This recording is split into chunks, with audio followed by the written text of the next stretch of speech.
Let's go Mets. Let's go Mets. Let's go Mets.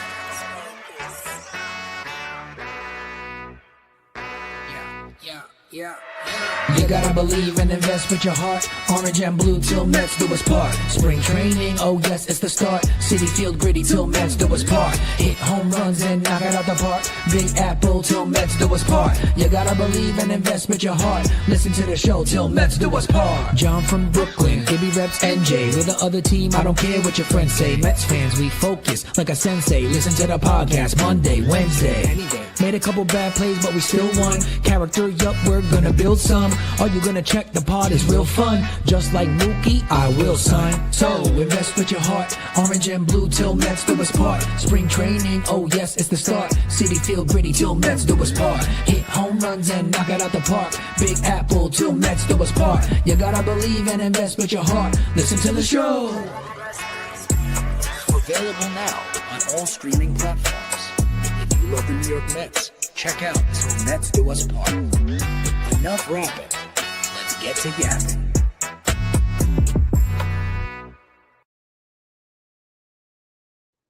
Yo, what's going on, everybody? Welcome into another episode of Til Mets Do Us Part. We are live on YouTube, live on Twitter, live on Substack, like we are each and every single week. John Saponaro out in North Hollywood, California, and that means my co-host Matt Ibanez holding things down back in New Jersey. And I apologize. Usually there's a lot of energy and exuberance on the intro to the show. I can't muster it. I don't want to speak for Ibby. I don't want to speak for any of you in the chat. If you're listening to this later or watching it after the fact, maybe you feel a little bit differently. But Ibby, before we get into it, this is kind of what happens in season when we record immediately after a game and the game leaves a very, very bad taste in our collective mouths. This was, I tweeted it right before we started, about as poorly as you could play a baseball game in nearly every way, shape, or form. I'll give a pass to the pitching. I'll give a pass, and that's to the bullpen and everybody involved. Other than that, this has been really, really, really gross. But before we get into the conversation, you know I have to start. Ibby, how are you feeling? And before you answer, you are muted, so be careful. I didn't realize I was muted. My bad. I'm doing okay, John. Obviously, wish we would be talking with higher spirits after these first, 6 games of the season. And there's plenty to talk about. There's some good that we can cover. There's some bad, and there's some troubling things. And I know some people have said this already. The red flags are up. And I know that we often on this show say that we don't let things get too out of hand or be too emotional or too reactionary, especially in the beginning part of the season. But I do think that it can be allowed a little bit more so at the start of this season, mainly because of how last season or the latter half of last season really went. You probably were expecting some different results, a little bit more urgency coming out the gate, and we kind of lack those things, especially on the offensive side. But we'll get into all of that. I'm still excited to be here. It's Wednesday. The red light's on. And, let's do our best, myself, yourself, and the chat, to have some fun. Yeah, and look, like you said, there are positives to talk about. We are 6 games into a season. The Mets are 3-3. It hasn't looked great to get there. You shouldn't drop a series to a team like the Cardinals, right? You lose a game here, you lose a game there. I'm not going to get upset about it, right? Like, could the Mets have swept the Pirates? Yes. Should the Mets have swept the Pirates? Maybe. I'm not going to get upset when you win series. So when the Mets then come out and they take the first game against the Cardinals, and it's not this banner effort, but it's a bit better, and it's kind of ho-hum, 4-2 win, boom, boom, boom. Then you lose yesterday, not much of offense to speak of. That's not great, but you lose a game 3-0. You say, look, these things happen, win the series. But then now when you start to stack that 2 days in a row, that's when things... Again, it's hard to say don't overreact, but then also be like, it's 2 days and make it sound like it's the end of the world. But like you said, it's not 2 days. Some of this stuff that we'll get into goes back to last season. Some of this stuff that we'll get into goes back to maybe unfairly so in some cases, just how people feel with the way last season ended. In other words, there's nothing the Mets can do about that, right? Especially players, let's just say, or coaches who weren't on this team. They have nothing to do with what happened last season. But we were there. Fans were there. We had to watch it. And this was, I mean, I texted it to you right when the game ended. Watching this game today felt like a punishment. It just like I rearrange schedules at times to watch Mets baseball. And it's not just because we do this show. It's because I love watching Mets baseball. When I was a bit younger, I liked watching baseball in general. And it's not to say that I don't. I just, you get a little bit older. I know you have kids. I don't have kids. But, you have a little less time to maybe like dive into like all of the hobbies that you have. So, I have the MLB package. Sometimes I'll watch a couple innings here or there of another game. Like the Mets were in a rain delay. I watched a couple innings or an inning and a half of Nationals Phillies in the middle of the game because I was already set up to watch baseball. A couple days ago, I watched, Jonah Tong pitch for the Syracuse Mets, even though that's Mets adjacent. But it's just like, I don't digest baseball the way that I used to, but I still go out of my way to watch Mets games. When I miss Mets games, I'm bummed out. And today, honestly, I wish I would have missed this game. I think that's the biggest indictment that you could say as a fan. We talked about it a couple seasons ago. Apathy is worse than negativity. And I was apathetic watching it. There was no point that I believed this team was going to win this game. And before I toss it over to you, let's just do a quick roll call of the comments. I don't want it to get too long. Armand is here. Pantrice in the house. Alonzo, Rosie. We have Mike Laverty, Tony HVAC, Brad. Who else? Will White back. We have Sal Capello back with us as well. Carlos Ortiz, Joe Pereno. And that might be, Stevie Mack is back with us. And that is it as far as the live commenters are concerned. Some of them, I'm sure those numbers will continue to grow as we get into it. A lot of great comments coming in already, and we'll try to get to as many of them as we can. Today, probably a little bit of a shorter show just because we started late, because the Mets started late and then ended late. But Ibby, it just felt like a punishment. It felt like a chore to watch the Mets today. And that's not what you want 6 games in. I guess that's what I'll say to kind of just bring it full circle. Yesterday the Mets got shut out, and it's never fun watching your team get shut out. But I watched that game and I wasn't like, oh my God, I hate this. I was just like, sometimes you lose a game. Today I was like, could this just please mercifully be over? I mean, a lot of things over the last handful of days have been frustrating with this team. I didn't get a chance to really watch today's game because I had work. Obviously 1 o'clock starts, 2 o'clock is the delay. I'm not able to watch these things, so I follow along however I can, digest it any way that I can, and catching things on the radio, catching things on TV late like I did. But everything I was reading, everything I was seeing or hearing, I should say, from the radio, it felt like Lindor was just out of it, was having an off day. The offense in general just seemed very lacking, very much on a getaway day, not wanting to be there, with San Francisco on deck. It's like, this is a series that you should win. And like you just said, I was frustrated watching that game last night. I felt as though this game wasn't going to end well anyway. When Soto popped up with 2 men on, I didn't feel that great. And then I thought it was going to end the next inning. Then it doesn't. Then they get an opportunity with the bases loaded. And then Beatty rolls one over. And then we don't get a run in that situation either. And, there's a lot of things that are sticking out right now that are just, they're alarming. And like I said before in the open, it's very much red flag up. And, I put out a poll on the YouTube side. If you haven't, make sure that you vote. And it's not I'm not trying to be like the over the top personality or someone asking a stupid question or implying something, but it's one that I wrote quickly, but it's asking about Carlos Mendoza And we're going to talk about Mendy this week, obviously, because there's a lot to cover. But just asking if you think his job is safe. And I know we're only 6 games into the season, but don't look at it as I'm saying, do you think his job is safe? Like he's going to get fired tomorrow? Just in general, with how you are seeing things to this point, think of the carryover. Do you think that there is trouble on the horizon from what you saw from him? And if there's one thing I will say, before if we can jump into Mendy, we can jump into whatever we want in terms of conversation.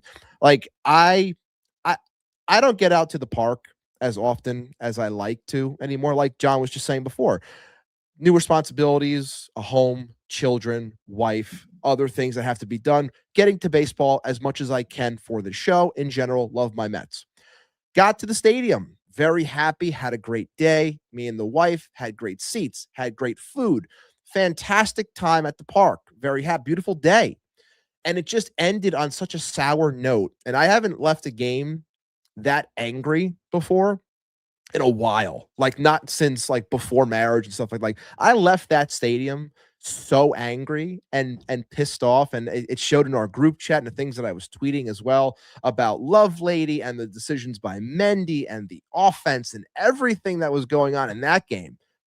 I think maybe that was just my emotion because I was at the park and I wanted to end on a higher note because I don't get there as much. But I know a lot of people were pissed off about that Sunday game too, because that was very, very frustrating and indicative of a lot of the things that people are frustrated with when it comes to Carlos Mendoza, which we're going to get into in terms of this 6-game sample so far and everything that we saw last season.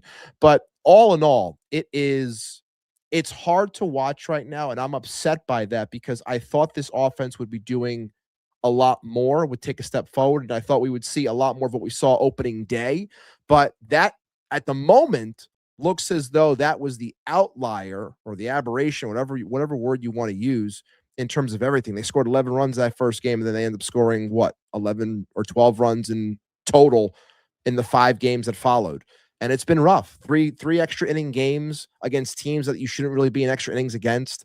Handling of the bullpen the way it has been. But again, it comes back to the offense. You have to hit the ball. So all in all, frustrated, annoyed, as Rosie said, I'm clearly wearing on my face when I'm talking about this team right now. Frustrated with this team because it's not pretty, and I want it to turn around, and hopefully I can fall back on it's just the beginning of the season. It's just 6 games in. But it is okay, I believe, at least, for Mets fans to say, I have my ears perked up. The red flags are starting to rise a little because of what we saw last year. Seems to be bleeding into the start of this season. And if you're watching live right now, of course, this is Til Mets Do Us Part, John and Ibby with you. We try not to get bogged down too much in the immediacy of what happened, but during the season, it is hard not to. We're a once a week show, generally speaking, barring some kind of, crazy news that drops during the season where we feel like we need to address it. But we will try to take an overview, a bigger picture view, Ibby, but nobody wants to talk. This is our first episodes since the baseball season is fully started. Nobody wants to talk about the sunshininess of opening day, right? Like nobody wants to talk about the fact that the Mets are only 3-3 and who cares? It's how they got there. And again, I think the tenor of this show right now would understandably be very different if the Mets won today, no matter how they won. And you'd say, yeah, you know what? Like things aren't clicking, but they're figuring out a way and it's early. But now instead you're sitting here going, well, so it's a lot of the same issues. Yeah. It's a lot of the same issues with the lineup, even though the lineup is wholeheartedly different. It's a lot of the same issues, even though the coaching staff is completely different, minus Carlos Mendoza.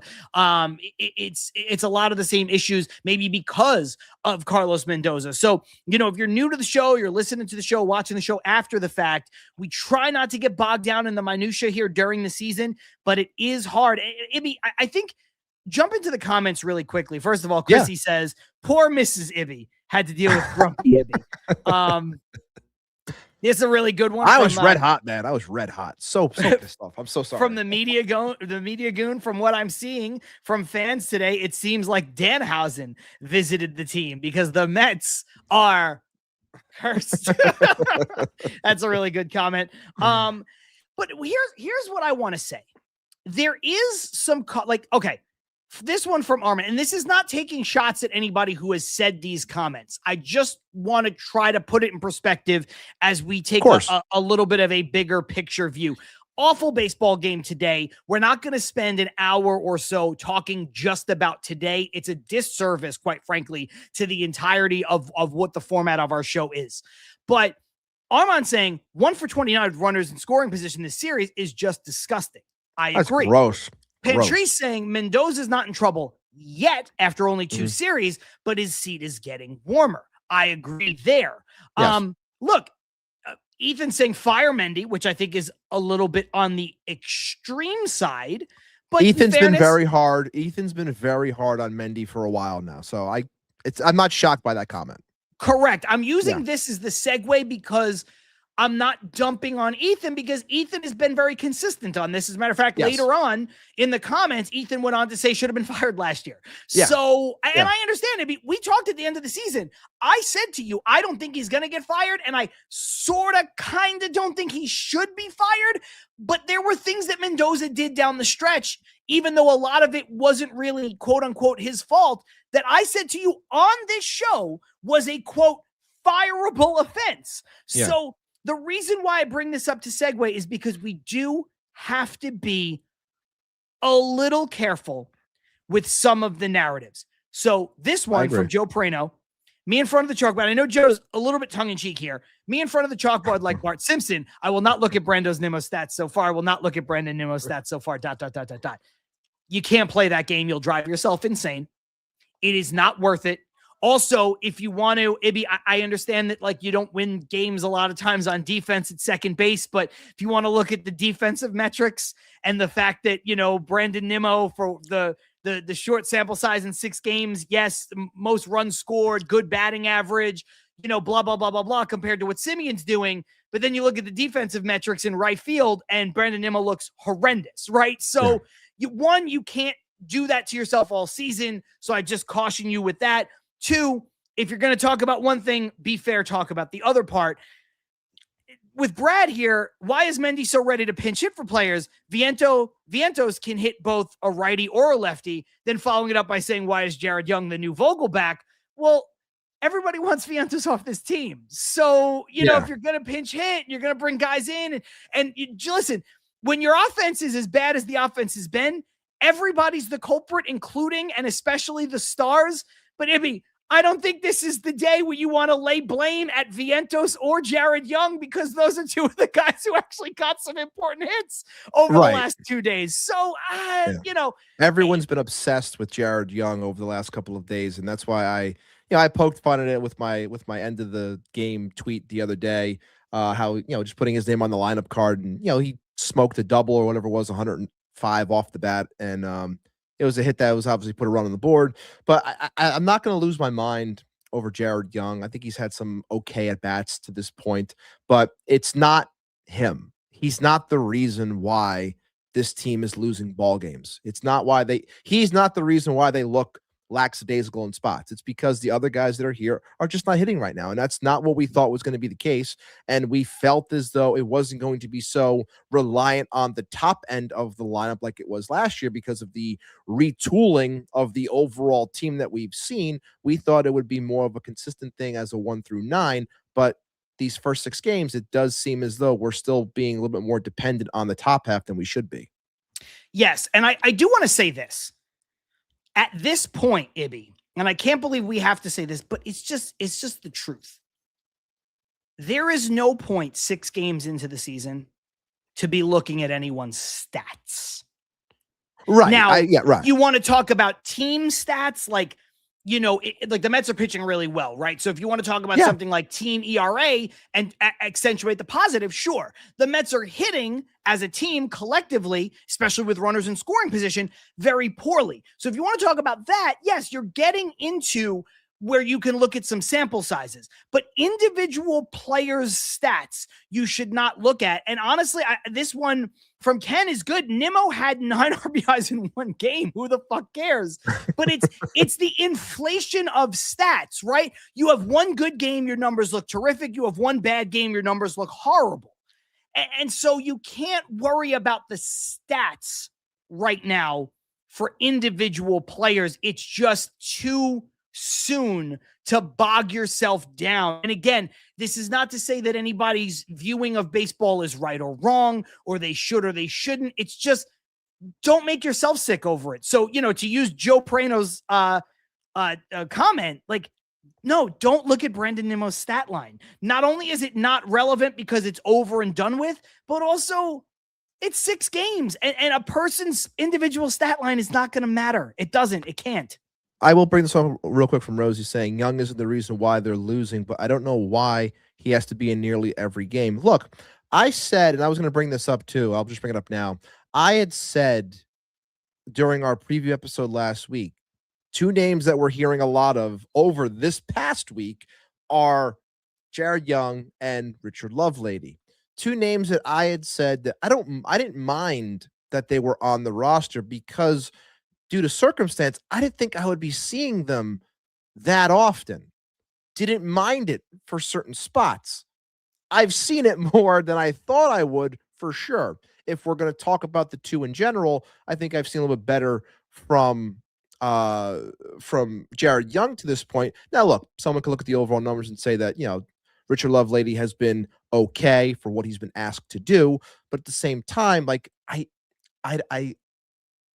know it's low-hanging fruit and it's not fair to just pick on him because the pitching's been solid overall, and this is really more of an offensive thing. And I agree, the offense has to perform.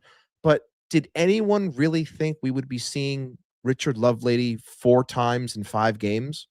Like, I didn't think I would be seeing that, and I think that that's ridiculous. And it's bringing back to the idea of the pen and how it's managed and how they're protecting certain guys and when they can go on back-to-back days, or if they're just protecting in the early half of the year. I get it, but it's already starting to seem like we're setting up a pattern where it's like we use our pen a certain way when you got a shot to win, and then when you feel like you're behind, you're just going to burn out and use Richard Lovelady. Like, so it's like you're almost setting yourself to win, lose, win, lose, win, lose. I'm not saying it's going to be the whole thing the entire season. Yeah. But right now, it's frustrating for a lot of people because you're like, I hate using the P word when punting. Like, I hated that word last year, but I get where people are coming from because it's the first words that came out of my mouth at that game on Sunday. I turned to my wife and I said, Lovelady's coming in. They're giving up on this game. That's the way that I felt within that moment. And then we know how it ended up going. Not going to blame him for the other game, the 3-0 game, because, they didn't hit a lick that game. That was pathetic, I will say this. I know we don't like to use the P word, punting. If you're going to punt a game, the 3-0 game is the one to punt. The win probability of that game for any baseball team, when you're being shut out, like Richard Lovelady is not the reason why they lost that game. No, he's not. If he gives up the home run, and then, oh, by the way, like he had a clean inning after that and he was fine. Right. That's his job. He is the last man in the bullpen for games like that. Overall, I have had no problem so far with how the Mets have used Jared Young. I also think it's a little different sometimes when you're talking about guys who are on your bench. You do have to find spots to use them and get them at bats, especially because, look, most cases, Jared Young is going to be your lefty off the bench in a big spot. You do need to get that guy some at bats so that he is ready for those situations, right? To a lesser extent, you don't need to do that with Beatty because Beatty's playing. Beatty is going to get near everyday playing time somewhere. DH, first base, third base, left field, right field, whatever. With the second base, whether you agree with it, disagree with it, that's what's going to happen for the beginning part of the season. With Vientos and Young, if they're going to be on the roster, you have to find a way to use them to keep them sharp. Now, Lovelady, I have a little bit more of an issue with. I tweeted about it on Sunday. I didn't like the usage of Lovelady in that spot because, to your point, I thought that game was winnable, and I thought he did cost them the game in a sense because you're at home, and it's really easy to win an extra inning game at home if you go to a different pitcher. They did that formula, Ibby, in the game today. I thought maybe, now I didn't know when I tweeted it that Rayleigh and Williams were unavailable. I figured maybe they would be. for that Sunday game. Turns out they weren't. That does change the math a little bit. But then it's like, okay, well, what about Tobias Myers? They didn't go to Myers in a game where maybe if they go to Myers, they get a little cheap hit in their bottom half of the inning and they win the game. And now all of a sudden you're opening the season on a sweep. And you know what? Even if you drop 2 of 3 here, you're like, okay, I'm feeling a bit better about what's going on with the team overall because the wins do matter. So I do have an issue with the fact that they seemingly didn't go to Myers in what was a winnable game on Sunday, but then went to Myers in what I would consider a slightly less winnable game today, even though they should have. Same thing. They should have because this game is on the offense. But my point is, if you're on the road, your offense has to come through, and then you need someone to close out the game. If you're at home, you could cheap your way into a win. And let's be honest, the Mets did not deserve to win today, Ibby, but the Cardinals cheaped their way into a win. They did. And so if you're at home, you don't need Luis Robert Jr. to hit a 3-run bomb through the wind to walk off the game. Is that sexy? Sure. Is it majestic? Absolutely. Did it look awesome? Did it feel awesome? I'm sure it did to all those fans who were suffering through the cold that day.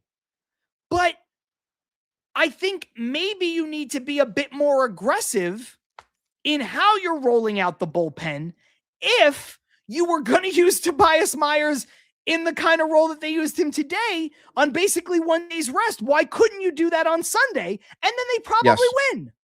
That's the same exact. The second I saw Myers in the pen, I'm standing there and I said, why wouldn't they do this on Sunday?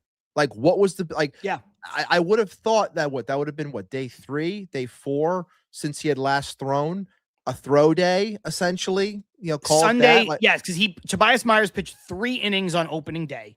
And then, so it would have been 3 days later.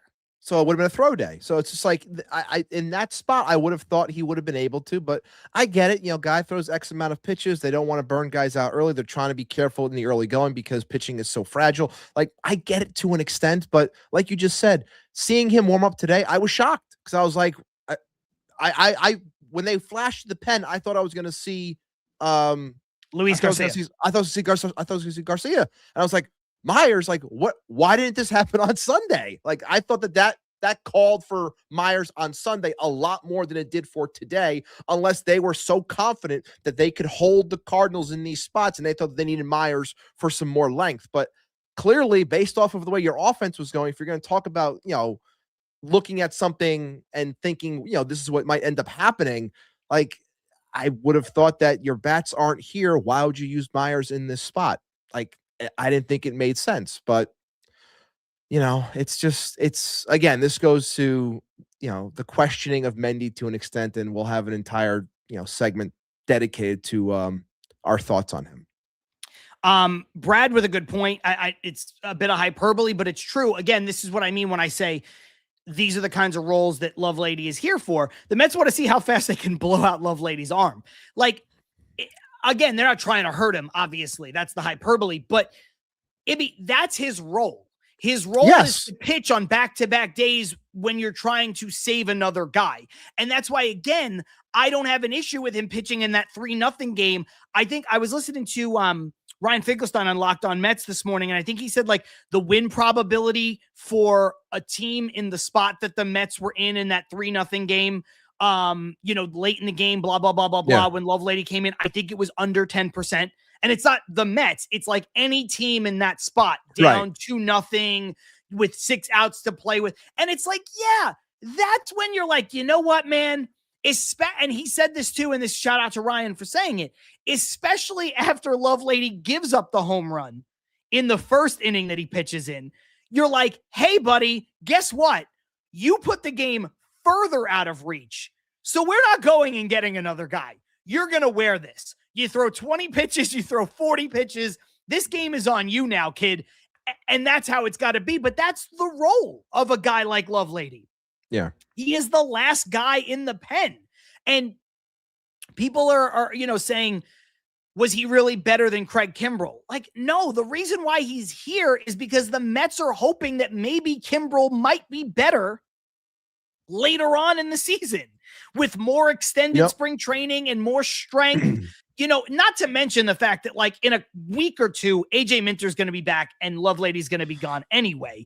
So this guy is a placeholder. You're not going to burn out one of your other guys. So that's the thing you need to be cognizant of. But again, like me and Ibby just got done talking about, not all of these situations, however close they might be, are created equal, because if you're going to go to Tobias Myers in the game today, there was no reason why you couldn't go to Tobias Myers in the game on Sunday, which was a much more winnable game in that spot.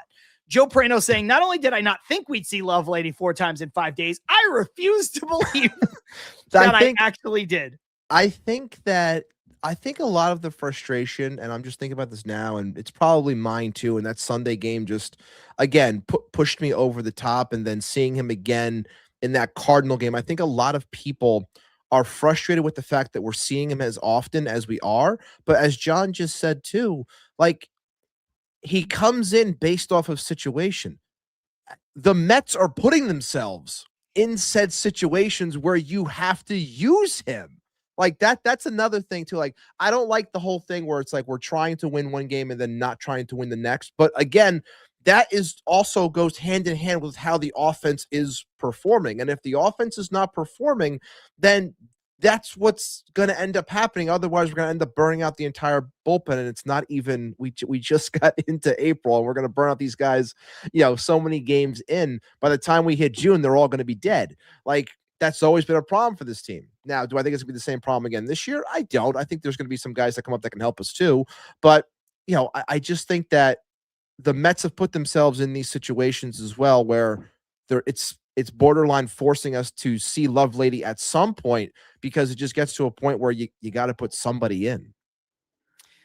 This is a really good one here from RMGK79. Fans can blame Lovelady all they want. They need to score runs, bottom line. Ibby, I tweeted this at some point in one of the extra innings or right before extra innings. I think it was top 9 or whatever. The Mets starting pitching has been very good. And considering it is, yes. Considering it's 6 games in, basically one full turn through the rotation. I know Freddie Peralta starts the second turn today, but they have not only been very good, they've also gone long enough considering it's the first week of the season. You got basically 5-6 innings out of everyone. No one is giving you this crazy short stint. You also have the bullpen largely performing well. The offense, and this is what I tweeted, the offense needs to help, because I said this team cannot sustain another extra inning game, 3 extra inning games in 6 games, largely because the offense can't put together 2 hits. String there a couple of hits. And it's and again, like Armand just showed, like 1 for 29 in this series. Like, you've had opportunities, plenty of opportunities. It's solely on the offense. The pitching to this point, I've been I'm so upset that Kodai Senga comes out. And I know he was a little bit wild in spots, and I know he threw, his handful of, pitches out of the zone. But for the most part, he was something that we have not seen in a very long time. He was throwing hard. He was getting swing and miss. Like, that's the guy that you want to see. And for him to go out and pitch 6 innings and give up 2 runs, that's a situation where he should walk out with a win. Or at least be in line for a win. Like, that's a spot where he deserved so much more, and the offense just did not support him. He went out there and did his job to the point where, all of us could only dream of going, throughout this entire offseason. We're talking about getting rid of him, and there's nothing for him. Like, can he stay healthy? And he comes in and he's throwing harder than he ever has to this point, averaging 97, 98 miles an hour on the fastball. Also, stuff looking good, and that's the offense that rolls out for him. It's unacceptable. Also, should mention, Ibby, Kodai Senga, along with Devin Williams, they have 2 of the most elite singular pitches in the sport, with the airbender and the ghost fork. I know they have nicknames, but whatever. His changeup, Devin Williams, and Kodai Senga's split finger or fork ball, split finger, whatever, are 2 of the best pitches in the sport, singularly. The grades on them, the way they are reacted to by hitters, the whiff rate, all of that stuff. Kodai Senga did not even have his best ghost fork that day. He was pitching purely off of what Justin Willard has preached to him and to this entire staff, which is being nasty in the zone. Yeah. You're a power pitcher, be a power pitcher. He was sitting 97. Yeah. He was sitting 97.4 was his average fastball velocity. That's how he was getting outs. When this guy is on like that and he gives you 6 innings of 2-run ball, striking out the people he struck out, giving you 90 plus pitches on his first turn through the rotation, you got to win that game. You got to score enough. You have and to. they didn't. It's a bummer.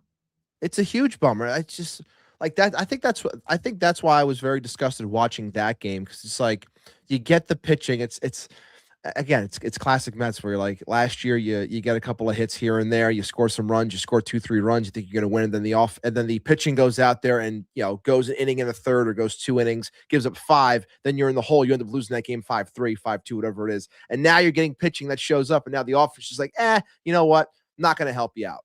And like we said, like, he has ace potential, and he looks hungry, he looks determined, sitting 97, like. Having a guy like that goes very far throughout a season. We all hope he can stay healthy, but it's just, again, very frustrating, very annoying for the bats to just roll over and not give him a lick of support in a game like that. Just want to bring up 2 comments really quickly from M-Easy. M-Easy says, someone has to explain pinch hitting Jared Young for Jorge Polanco. I'm not sure if you misspoke, M-Easy, or if you didn't get a chance to see the game because it was on during the day. He didn't pinch hit for him. He pinch ran for him, which, given the Achilles for Polanco, I didn't think was a bad spot.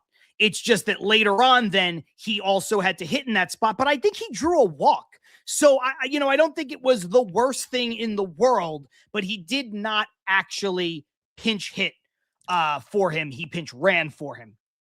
Speaking of M-Easy, Mendoza needs to nip the mental errors in the bud before the San Francisco series. I do agree with that. There were a lot of mental errors today. I think that's a good point. Yeah, I think that's a good point from M-Easy, because there's been a lot of question, and I know he just won his first game the other day, but there's been a lot of questioning of Tony Vitello when it comes to being a first-time manager. Like, Mendoza needs to go into this series and look at that as an advantage. You have to take advantage of something like that, because he's still very much a green manager. Like, you have to go out there and your team should handle business. You should not be embarrassed. You should go out there and win 3 or 4. You should look for a sweep. Like, that's what should be going on. That's the way the offense should be looking at this. I'm not sure what arms they're facing, if they're going to be getting Logan Webb, if they get Robbie Ray. Like, I don't know how they're lined up right now, but like, that's the way I'm looking at it. You have a novice manager. You need to take advantage of these things and take advantage of the mistakes that he might end up putting forth, and not be the one, that being Mendoza, being the one that's putting forth said mistakes. I want to bring up this one too, because it kind of goes along the same route. Ethan saying, Senga made me proud for the first time in years. Too bad Robert forgot what route to take. Ibby, it was a bad misplay by Robert, but to your point, or just compare it 1 for 1, right? Similar-ish play to what happened on opening day to the Mets' benefit and O'Neal Cruz on Beatty's ball. No one's going to mistake O'Neal Cruz for Luis Robert Jr. in terms of quality of center fielder.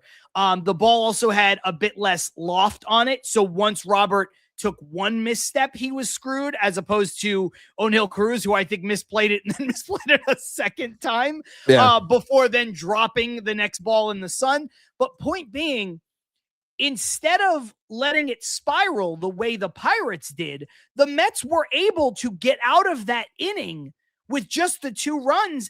And Ibby, that should have been it. Like, you have to do better to score for your pitcher. So just like we're talking about, Lovelady being at least halfway unfair scapegoat, Jared Young certainly being an unfair scapegoat so far. I think if you just look at this one singular game, Luis Robert, unfair scapegoat for Kodai Senga, because again, the offense needs to be there. It just does. The offense has to pull some weight. And I think that's the problem when we talk about, which we'll really dive into in the second half, of not overreacting 6 games in versus just understanding where there's a pattern of behavior here where you're saying, you know what, man, you just whether it's Mendoza or whether it's the offense at large, guys who were here, guys who weren't here, you don't blame fans for saying, I need to see something quick. I need to see something different. Armand just letting us know what the rotation for the Giants coming up this next series with Robbie Ray, Tyler Mahle. I always forget Rupp's first name. Rupp and Logan Webb. It's a tough. That's a tough foursome. I mean, I look especially at the tomorrow and I think Ray's going to give this lineup fits. I hope I'm wrong, but anytime I see a lefty that strikes people out, I know that the Mets, no matter what year it is, they always struggle with it. You know what the thank you, Armand. Landon. Thank you, Armand. You ready for the first non-scientific baseball take of the season here on Til Mets Do Us part? What do you got? Quote unquote typical Mets. They'll beat Ray and Webb and lose the other two games. Yeah, you know what? That again, and that's baseball, Susan. You know, that's right? Like, yeah, it's true. Anybody it's true. who's been a Mets fan, like we and I'm only being half serious, right? When I say that, because we do try to preach objectivity and moving past, what, like things that aren't real baseball. And we joked earlier and Media Goon Keith says, the Mets ran into Danhausen. Are they cursed and all that fun? So we can have fun with that. Yeah. I don't truly believe that, but anybody who's watched the Mets for their entire baseball fandom, that's the most Mets thing that could happen. It is. I know. Yeah, it is for sure. It is. But, obviously, we want to see this team wake up, find these bats. But yeah, it's definitely a series where it should be a get right series. I don't think the Giants are that great of a team. This is a chance for you to do better. But I also thought that the record for this team would be better coming out of the gate, facing the likes of a down Cardinals team and a down, I still think down, Pirates team. Let's spend, because we are going to be a little bit shorter of a show, like I said in the top, because Mets started late, Mets ended late, so we started late, and we're just not. Also, during the season, we try not to spend 2+ hours. Right. So, Ibby, let's spend about just 3 minutes really quickly talking about the positive so far, which has been the starting pitching and overall the bullpen as well. We talked a lot about the negativity of the offense, but so far the starting pitching through one full turn plus has been as advertised, and the bullpen, despite some of the issues that we'll get into in the second half, we don't count Dickie Lovelady because he's the 26th man on the roster. Right. The bullpen's been really good. Devin Williams, Luke Weaver, Brooks Raley, Tobias Myers. You're talking as advertised good. I'm very beyond happy with how this pitching has started off so far, and we're getting enough length. We're getting some really good swing and miss stuff from the likes of Peralta and Senga, and you're seeing guys go out there and get through innings like David Peterson and Clay Holmes. And I like what I've seen from Myers so far. I like what I've seen from Devin Williams so far. Looks happy. The airbender looks fantastic. Like, all in all, the pitching is night and day for me, at least so far in this first go through in comparison to last year. And I still have very high hopes for where this pitching can go overall. It's a shame that they haven't gotten more support, but I mean, for me, like seeing Peralta out there today and what he did at first start too. Did he have his best stuff? Maybe not. Do you want to see him go a little bit longer in some spots? Yes. What did he do? He went 4 2/3 opening day, and then he went 5 1/3 today, I think.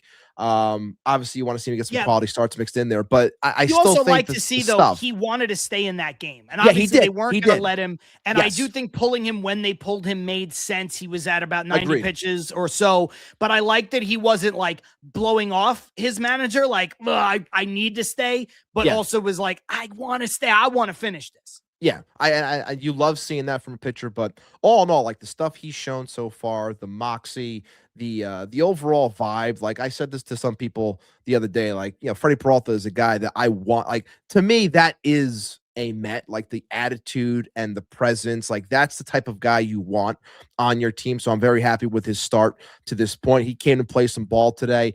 I know Keith had said that it's a shame that nobody else came to play ball, but he did. But I'm very pumped for what this pitching has done to this point, and I still think that it can go even higher.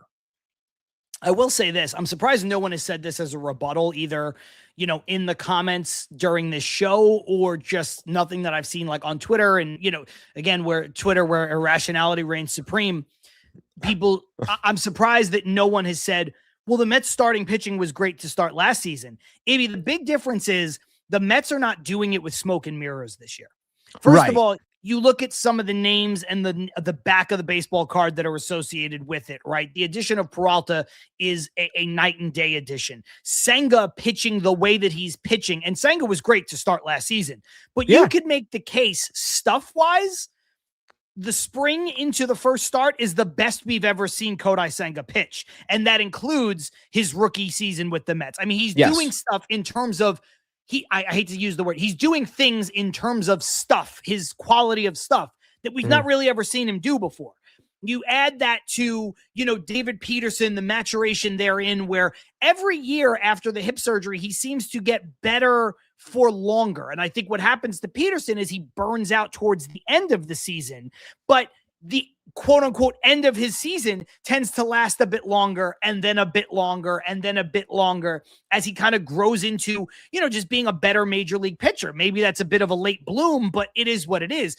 Clay Holmes now second year as a starter. Nolan McLean already showing, that he has the guts, the bulldog to gut it out and give you a really good start, even though he wasn't, completely crisp. The Mets are not doing this from a starting pitching standpoint with smoke and mirrors as much as they were last year, when, let's be honest, we all kept waiting for the other shoe to drop for Griffin Canning. Maybe that was unfair. That was the one. I was just going to say, everyone looked at Canning and like, this is pure smoke and mirrors. And unfortunately he gets hurt, but he was pitching very well, but everyone thought that was the pure smoke and mirror. Yeah. And you got Mr. March and April and Tyler McGill, look, right.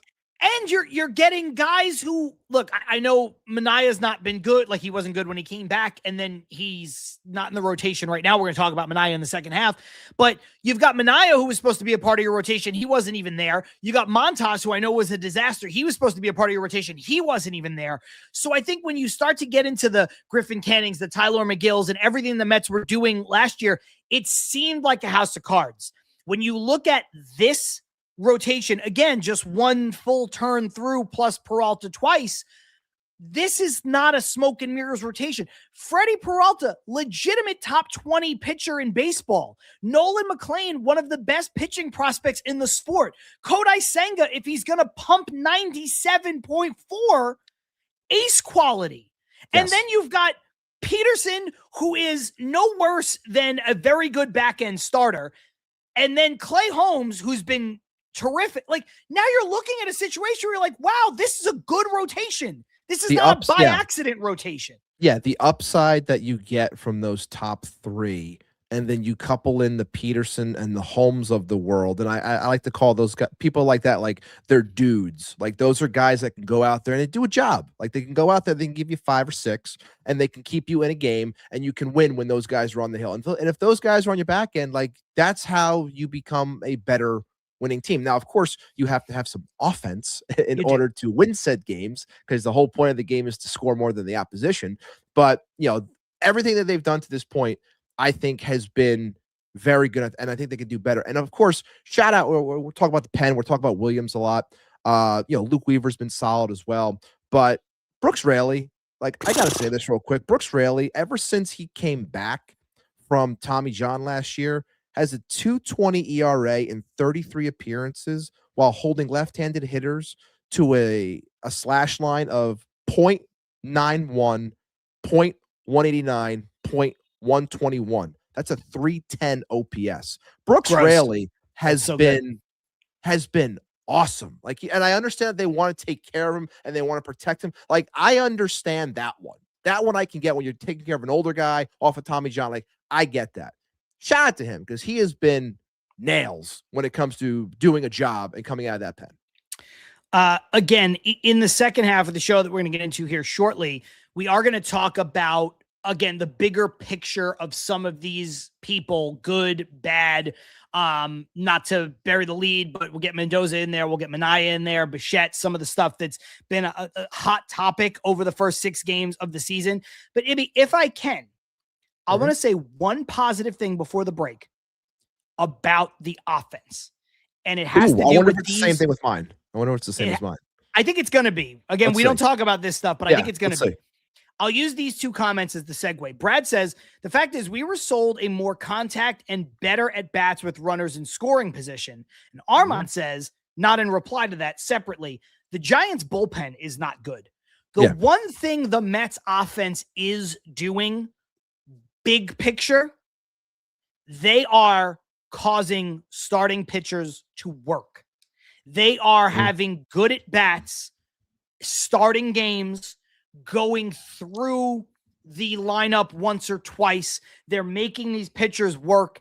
And those kinds of things, before everybody jumps up my ass talking about that, well, they haven't scored any runs and they've been terrible in the big spot. I know they've been awful and they deserve all the blame for a 3-3 start.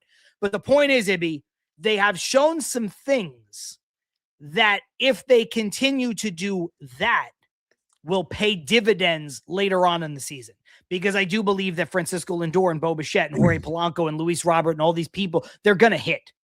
So if you can have these quality of at-bats, I think that's going to bode well. And the Mets are having quality at-bats early, and they are running starting pitchers' pitch counts high.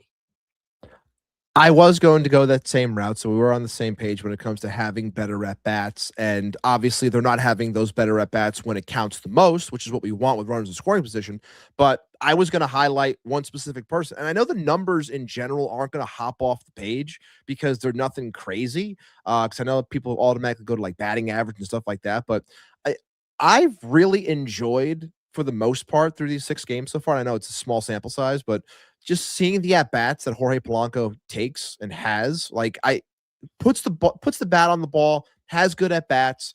Like, and I know that the hits are going to start to fall more often, but like that type of hitter is what I like to see, especially in the heart of this lineup. And I think that he will find more success as we go throughout the season, health pending, of course. But I really like the approach that he has shown in the batter's box. And I think that that is something that's going to really pay dividends for this team moving forward. I really do. I generally speaking, I agree. I think by the numbers, and again, you can't really count the numbers because it's just so early. Soto's been very good, except for the fact no one on the team has been good with runners in scoring position. Soto's been Soto. Luis Robert has been very good, hitting the ball hard, kind of doing what you want him to do in the best case scenario, which is having good at bats and then barreling balls. Yeah. And then after those 2 guys, despite the fact that the results aren't there, again, in terms of numbers that you can't really pay attention to right now, individual player-wise, Jorge Polanco's at-bats have looked very good, and that's very, very, very encouraging. And I think to a lesser extent, Ibby, you can give a little bit of that same credit slightly to Francisco Lindor, who doesn't have the hits, but is taking long at-bats and is taking his walks. After that, everybody else in the offense has kind of been bad just across the board. They've not been good enough. It hasn't been, it hasn't, it's frustrating when you can't string together X amount of hits to get a job done. And we haven't really been getting that at all outside of that first game. And that's why, a majority of the fan base is up in arms for sure.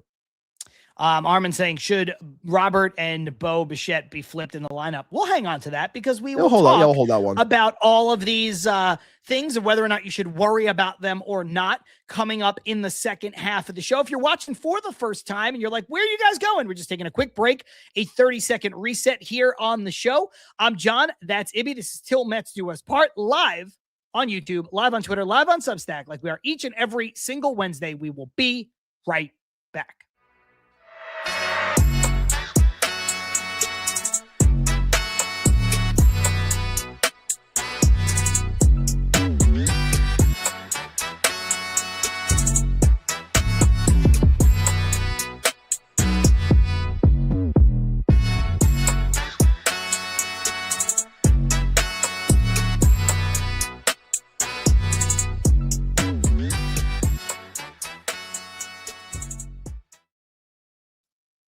Yo, just like that, we are back with Til Mets Do Us Part, live on YouTube, live on Twitter, live on Substack, like we are each and every single week. And of course, watching live is the best way to not only get this show in its intended format where your questions, your comments, your concerns, your jokes, all of that stuff come in real time, but if you miss any of the show, you can go back, you can watch it on our YouTube channel, on our Substack, on our Twitter, because it lives forever and ever and ever. So you do have plenty of different ways to digest this show along the way. We prefer if you're here in the live show, but we understand that giving us an hour and a half to 2 hours of your week each and every single week is not something that everyone can do. Even the most diehard fans of this show, the most diehard viewers of this show can't do that each and every single week. And so that's why we've got you not only with the replays on YouTube, Substack, and Twitter, but also the audio version of this show that drops on Spotify, Amazon Music, and Apple Podcasts within a couple of hours when we're done with the live recording. So if you miss anything,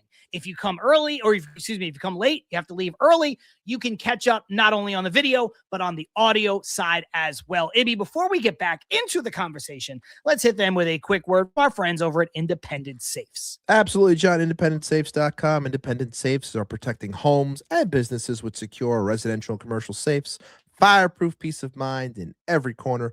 Visit IndependentSafes.com today for security that stands strong. And of course, that brings us to our favorite segment of the week. It is time to put someone into a safe, or put something into the safe and throw away the key. Now, there are a couple of ways I can choose to go about this. I could be a better person on this one. I can choose. Game for War wants Mendoza, his words, not mine, to the safe. A lot of people want Carlos Mendoza into the safe. A lot of people could put certain players into the safe. If people want to put Richard Lovelady in the safe, I'll take the low-hanging fruit. I think most people want to. I think a lot of Mets fans want to put Richard Lovelady in the safe and put that safe on a rocket ship, shoot that safe and the rocket ship to the moon, never to return, so that the Mets can't DFA him and then claim him again when another team DFAs him 2 weeks later. No worries. I'll make sure I have my my video of someone being blasted off on the rocket, that being Richard Lovelady, once that day comes. But I won't even put him in. I'm just, again, if you want to badmouth this team about what they're doing on the field, and you're frustrated, and you want to use statistics, and you want to use numbers and things like that, like Armand brought before, 1 for 29 runners in scoring position, like what's going on with the Mets, this is poor, like that is fair game. That is allowed. That is baseball. Okay. I am putting the biggest bozo into the safe this week, that being the one who works for ESPN, sideline reporter, used to be something more in baseball. Initials are BO, like I always said. He stinks.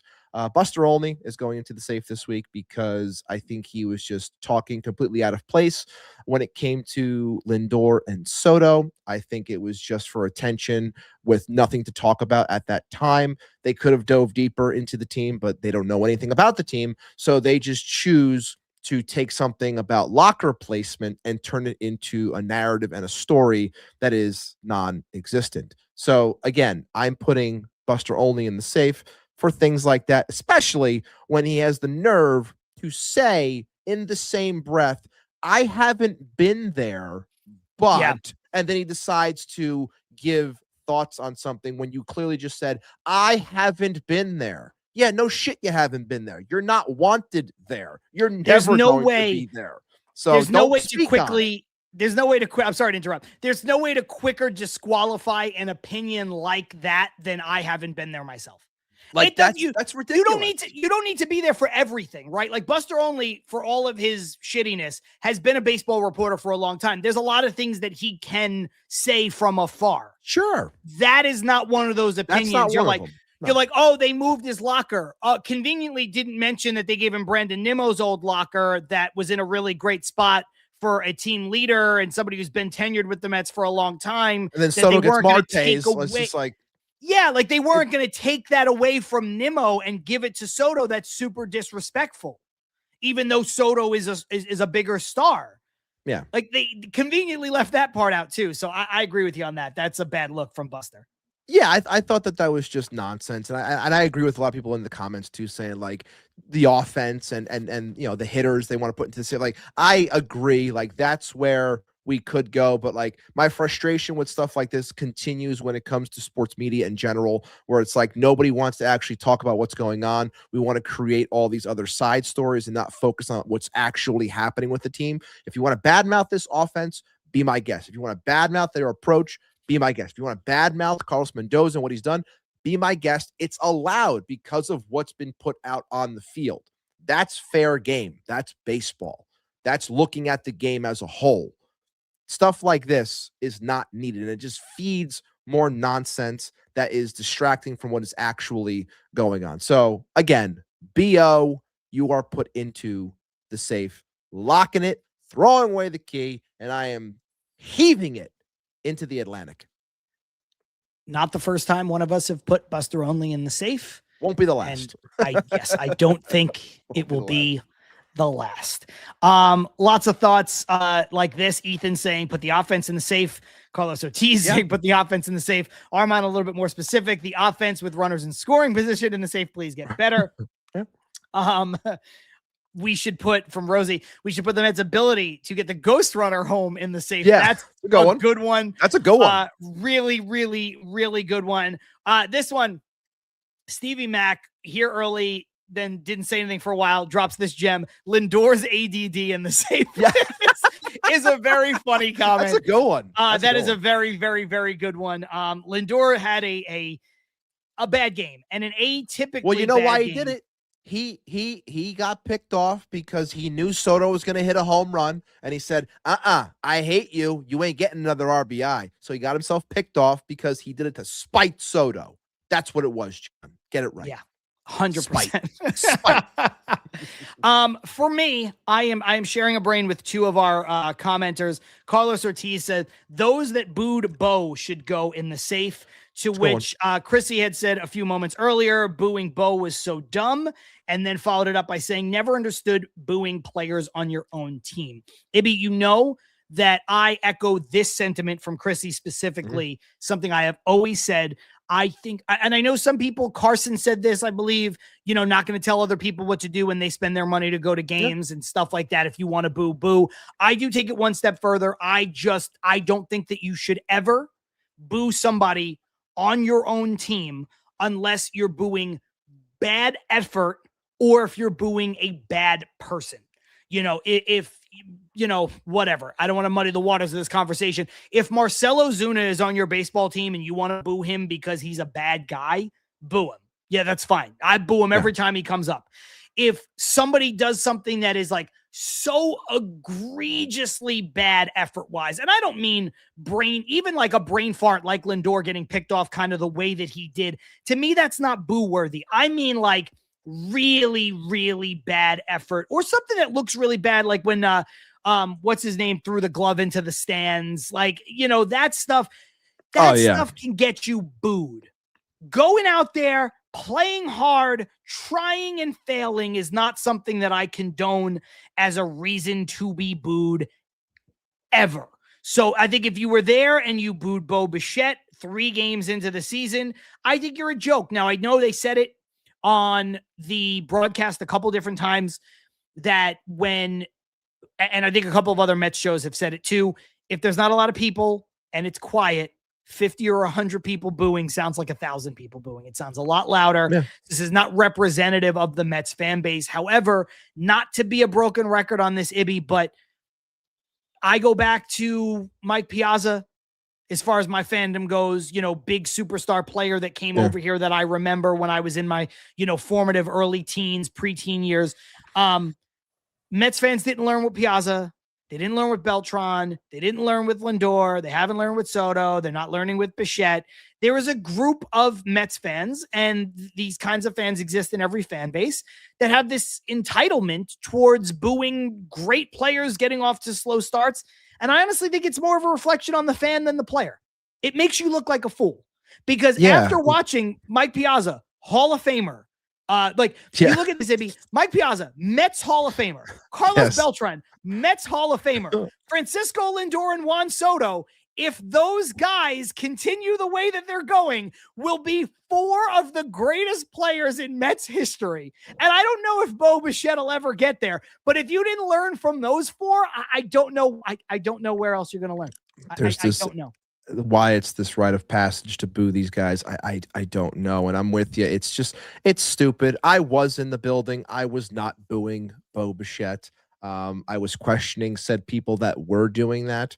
But yeah, it doesn't make any sense to me. It doesn't help. But shout out to Bo for being a professional and getting it. Like that's why I think that the especially now, if the booing continued, where it's like, I understand why they did it. Like I'd boo myself too, because it's not good. And that's him owning up. We've always said that guys that tackle these things head on, as opposed to skirting it or running away from it and allowing it to eat them alive, like it's better to just go right at it. So shout out to him for being a true pro in that moment when asked those questions and how to face things head on. And I think that he's going to be fine. And we'll talk more about it shortly. But I'm not worried about him. But the people that were booing him, you should be in the safe this week because it's stupid. Rosie saying, great reaction from Bo, handled it really well. Matt Talks Rangers saying, for me, you have to quit on the team to get booed. That's what I mean by bad effort. You have to do something like so egregiously. That's why I said worse than like a bonehead play and more akin to throwing the glove in the stands. That was like a very clear, like, I'm done with this. I'm moving on. Joe Perano saying, I heard Jerry Blevins say on the show that he thought they were booing the entire top half of the lineup. Could be. Possible. Yeah. I think it's a bad look. I do. And look, to this point, maybe, and we can move on after this. Yeah, Bo handled it great. When I tweeted about like how it was a joke, people were getting up like in my replies saying like, oh man, like, first of all, they were saying that'll motivate him to be better, which is just like, tell me you've never done anything in front of anybody ever by saying that's going to motivate him. Like, you think a professional athlete needs to be motivated to be better by your boos? You think Bo Bichette with $45 the job's hard enough needs to be motivated? Bo Bichette, who officially, I mean, he's better than Nico Horner, I think, overall, but with the Nico Horner extension, Bo Bichette becomes the best free agent next year if he opts out of his contract. You think he needs more motivation, maybe? And that the 100 people booing him at Citi Field on a freezing day on a Sunday, third game of the season, is going to give him more motivation? Absolutely ludicrous. So, like, I just can't. I can't get behind any of that. I truly cannot. And I just don't think I don't see why you would do it to your own team. I just don't. I don't get it. I've never gotten it. It's, again, this fan base has a lot of self-loathing people, and it's always going to be that way because they don't want to be happy. And that's always going to be here, no matter how much we want to fight it and combat it and say, don't do this or preach certain things. There's always going to be those people that just, they want the other shoe to drop for the negative because that's what they get off on. And it's the unfortunate truth. Chris, he said, what a warm welcome to New York, LOL. Somebody did say this in my replies too, which I don't agree with 100%, but I don't think it's a terrible point, which was, you wonder why sometimes, like star players take less money to go to a different team or the same contract to go to a different team, despite the fact that the Mets are there offering a ton of money, whatever. And maybe that's a part of it. I don't think that's the reason, but maybe I don't know if you could discount that as a reason.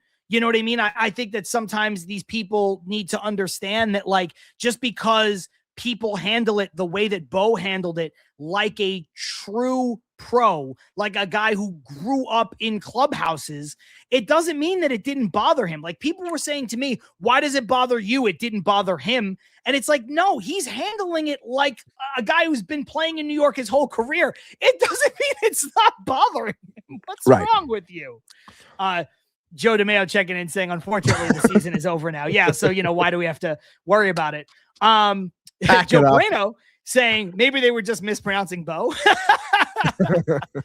Ibby, that definitely is a good way to close out our favorite segment of the week, or a lot of people's favorite segment of the week. Throw away the key, brought to you by Independence Safes. Look, let's talk about what will be the final topic here this week. And we got a couple players and things to get into, but Is it a problem? Is it not a problem? This is not like a thing we're going to do every week. It's not an official segment that there's a graphic for, but I think there's a way I to was working on address one. this. I was trying to, at least. Maybe we'll get to it down the line. But I think it's the best way to address some of these concerns, especially because it's only 6 games. And that's kind of what we teased, where certain things are a pattern of behavior, certain things aren't. So let's start with Bo Bichette. Let's start with not just Bo Bichette's offense, but Bo Bichette in his entirety. That means Bo Bichette playing third base and Bo Bichette's offense. Is it a problem? Is it not a problem? I would say this. And you can take them separately if you'd like, but he's the first topic. Yeah. And what problem, not a problem, fair or foul, like whatever we want to call it. Like, sure. I do kind of like that idea. But I would say, and I'll take it in totality. I will take it in totality that I'm trying to think, how would I answer this then? It would be, do I think it's, so are we asking if it's fair or foul to, like, in terms of what he is right now, like overall to this point? Yes. Like that's why I say, is it a problem? Is it not a problem? Fair or foul is a better name if we're doing it as a full segment, but yeah, like in other words, is this something you should be worried about? No. Or is it something you should not be worried about? I'm not worried about it. And I'm talking in totality because I'm aware of the type of hitter that Bo is. And I believe that I was saying it as much as that first game went. And then obviously what has happened ever since. I said he looked long in terms of his swing. I said that it looks like he's trying to do too much. I think he's trying to pull way too much. When we all know he does have a tendency to go to the opposite field and can drive the ball. And there have been instances where we've seen so far, even though it's ended in an out. And Keith said as much in the broadcast the other day, his best hit was the liner that he hit the right field because it finally looked like he was comfortable in the box. And of course, he had the one where he falls over and he gets the hit. And at that point, you'll take anything you can get. But in terms of him hitting wise, I just think he's trying to find his mechanics. And I believe that based off of the hitter that we have known him to be, I think he will find a groove and be okay. In terms of the defense, and I'm sure you'll hit on this as well, John, and we talked about this, privately, like it doesn't make sense for people to put a number on anything when it comes to any player at a new position. It makes no sense. Zero. And if you're the one preaching these things or screaming about these things, I think you're an idiot, because it also shows that you've never played the game ever in your life. And I'm not saying that just because you don't play, you can't speak on things, but if you're going to speak on something, you should have some understanding that in order to get better at things, it takes reps. It takes live reps. It takes some time. And is everything going to be perfect from even also players? Yeah. Development doesn't stop when spring training ends. Like you just exactly. Exactly. No, it does. It's not like that. Like you continue to progress. And the example that we used with each other was, if people want to yell about something and there's an error in a big spot, late September, October baseball, like if you want to talk to me then and say, this fucking guy, he did this, he did that, it's garbage. Like, how could you have him in this? Like, I would get it then, because you've had an entire season. You expect to be better, especially when the lights are the brightest. But right now, no, like let the reps be put in. I don't think he's embarrassed himself at all. Have some throws been up the line? Sure. Is it the end of the world? No. Did he still get the outs? Yes, outside of one, I believe. So I'm not worried about it. I think for the most part, he's done an okay job. Did you think he was going to be a Gold Glover? I didn't. Did I think he'd be able to handle the position? Yeah, I did. And I think he's going to be fine. So why anyone would think right now it's like, 2 weeks, 3 weeks, max. That's it. It's a dumb thing to say, because that's not how they went about this offseason.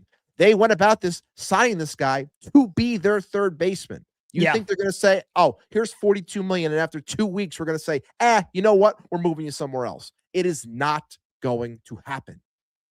Yeah, I totally agree. And chime in the comments on all these if you want. Matt Talks Rangers saying short-term problem, not a long-term problem, in my opinion, on Bo.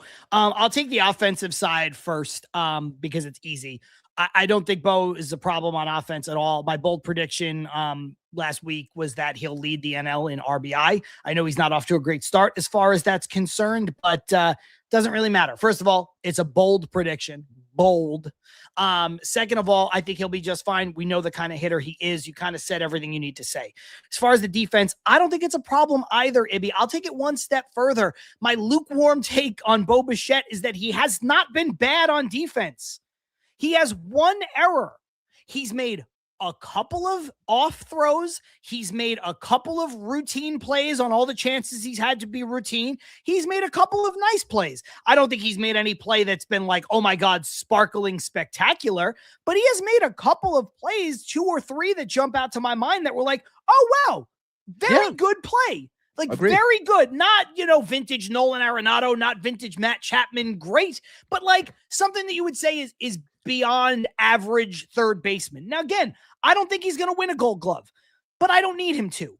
I also think that there is, if your narrative, and I mentioned that there's a prominent place that's kind of pushing this negative narrative that I just don't want to get into the hassle of mentioning them by name, but whatever. If your narrative is, hey, look, this may not work. And in a few months, and we're getting to October, maybe we have to see some things about him DHing or playing second and Beatty. Sure. I mean, I wouldn't waste my time having that conversation 6 games into the season, because that feels like something you could talk about in 3 months, 4 months from now. So I wouldn't waste my time on it now. But if that's the conversation, that's fine. This thought process of like, oh, two more weeks tops. Based on what? 2 weeks? You signed him to 42. I know they signed him to hit, but Ibby, you're going to give him 2 weeks? That's insane to me. It's the same way people were talking last year about Clay Holmes not being able to be a starting pitcher. Yes. Now, yes. I said towards the end of the season, maybe he'll run into an innings limit and you got to shorten him up. And maybe the Mets are going to need him in the bullpen. So you got to shorten him up. But that was in the second half of the season. The Mets were committed to him being a starter. There was like a situation where he goes like 4 2/3, which a lot of starting pitchers, bona fide starting pitchers, do in 2025 and 2026. Yeah. And people were like, see, he can't go any innings. See, he can't be a starting pitcher. You're like, oh, okay, well, it's May 1st. I don't care. Get him out of there. Put him in the bullpen. Failed experiment. Like, I'm happy you don't run the team because you're kind of an idiot. And that's how I feel about Bo Bichette. Look, maybe there's a situation to be in October where Bo Bichette is not the third baseman. Like I said, I don't want to talk about it now. I think it's a waste of breath. Yeah. But I don't think it's sitting here saying, oh, 2 weeks, 2 more weeks. To me, that's the most ludicrous take you could possibly have. It's the dumbest thing. And I thought that it was very fitting that this came up on the timeline this week. And, it's a tweet that was, this day in Mets history. And it was talking about Ray Ordonez. And, we both know Mark Healy, and he put out a tweet talking about Ray Ordonez. And his problem was with something that Ray had said at one point, and he took offense to it. And I read it, and then I remember this now. And I read it, and I go, nothing has changed. And what Ordonez said fits exactly what's going on with Bo right now, and what has gone on with everyone else that you mentioned before that are going to be Hall of Famers with Mets caps on. And what Ordonez said was, quote, the fans here are too stupid. And that was the bolded part that clearly bothered Mark. He goes, Ordonez told us to the Post in 2020 or 2002. You have to play perfect every game. You can't make an error. You can't go 0 for 4. What are we, effing machines? And it's something that we have echoed on this show plenty about the human element and how you should go about, supporting players and things like that. But I don't think what Ordonez said is wrong at all. And I think it applies in this spot too. Now, granted, Bo didn't go out there and say that, nor should he as a first year here, 6 games in, what have you, 3 games, whenever he was asked that question. Like, he handled himself like a pro. You want to say that Ordonez talking like that then was improper? At that point, he'd been on the team for, 8 years, I think. So I get like maybe you don't like him calling you stupid, but I don't think what was said there was wrong. And the same thing is still going on with someone like Bo in a spot like this. Yeah, that's a really great point. I actually didn't see that from Mark, but I think it's a great point overall because you just have to let some of this stuff play out, man. You really do. This is not fantasy baseball. This is not MLB The Show. Like I heard somebody say, we just need him to play there for another week so I could get fantasy eligibility at third base. Shut the fuck up. Look, Shut up. I love. Oh my God, dude. I love fantasy. I've been playing fantasy since I've been in 7th grade. So I've been playing it forever. So I get where some people come when it comes to stuff like that. But is that like that always? It always looks stupid when people try to use that as a way of trying to pull something out of a situation and trying to bring it back to fantasy. I also think it doesn't help that a majority of people that sit down and just watch baseball, I think that a lot of people think it's easy. And I think that because these guys get paid a lot of money, they think it's simple and they could just go out there and do this thing. It's like, why aren't you getting hits? Get hits. Why aren't you throwing the ball straight? Just throw the ball straight. Like, I think people really think that it is the easiest task in the world. And I think that that's where a lot of these thoughts come from and why social media can be the cesspool that it is, because people just think something and then they just go to their phone and they type it in or whatever. And they think that it's right. And a lot of the times you just look and sound like an idiot. But those are the things, especially in today's world, that get the loudest microphone. That's why Joe DeMeo said, I will say, I very much wish I didn't have to be on social media. God bless Joe's mentions. God bless. And if you're here, Joe, God bless your mentions. I've said this before. Like, Joe, in my opinion, is always on that even keel when it comes to, feeling out a certain situation. And I can only imagine when it's something that is, trying to calm something when it's like a real shitstorm and it's going to be a shitstorm from certain people. How you deal with it, man, I don't know. I don't know if you mute. I don't know what you do, but God bless those mentions. Brendo saying before, I know this is off topic, so it's no longer off topic because we're talking about Bo Bichette. Bo is pressing, unfortunately. The contract and the expectation that he is going to have a big year behind Soto, not putting him in the safe, by the way. So, I think he is just pressing a little bit, and I think he'll be fine. We kind of teased it with this, so I do want to say, Armand said, should Robert and Bo be flipped in the lineup? Ibby, I don't think that they will, but I will say this because that I've been bullish on Robert. Again, people also said I was dumb because I said that, if you just look at pure talent, you can make the case that Luis Robert Jr. is the most talented baseball player on the Mets. And this was after he hit the walk-off home run. And people are like, oh my God, you're overreacting to one game. And I would say that putting the ball in play is a talent and da-da-da-da. I'm like, that's not what I mean. I just mean that he's a legitimate center fielder who is a legitimate 5-tool type talent. So I don't understand why you're so quick to just go out there and dump on Luis Robert Jr. or dump on my take or whatever. Anyway, point is, as it relates to this, I wouldn't be surprised if Luis Robert sticks in the 5-hole all season, or at some point is batting 4th or is batting 3rd on days where Bo Bichette doesn't play or something like that.